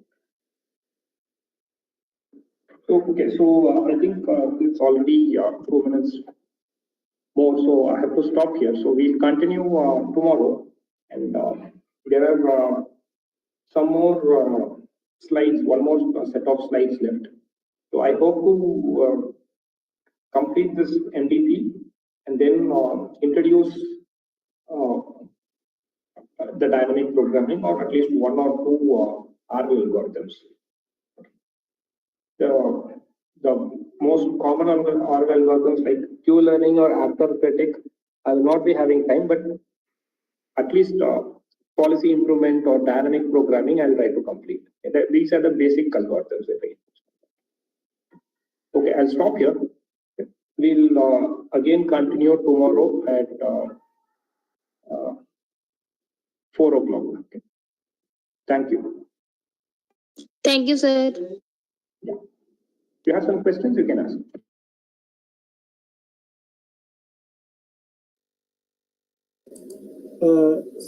Am I audible?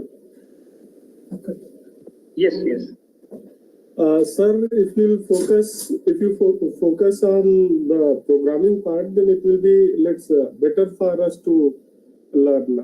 Otherwise, only theoretical part is not going to be very fruitful. Programming part, see the programming part, I can show some programming, but okay. See, for programming part, I have mostly for R algorithms, Python is used. So you normally use Python. So I can show some Python code, but okay, tomorrow I'll have some.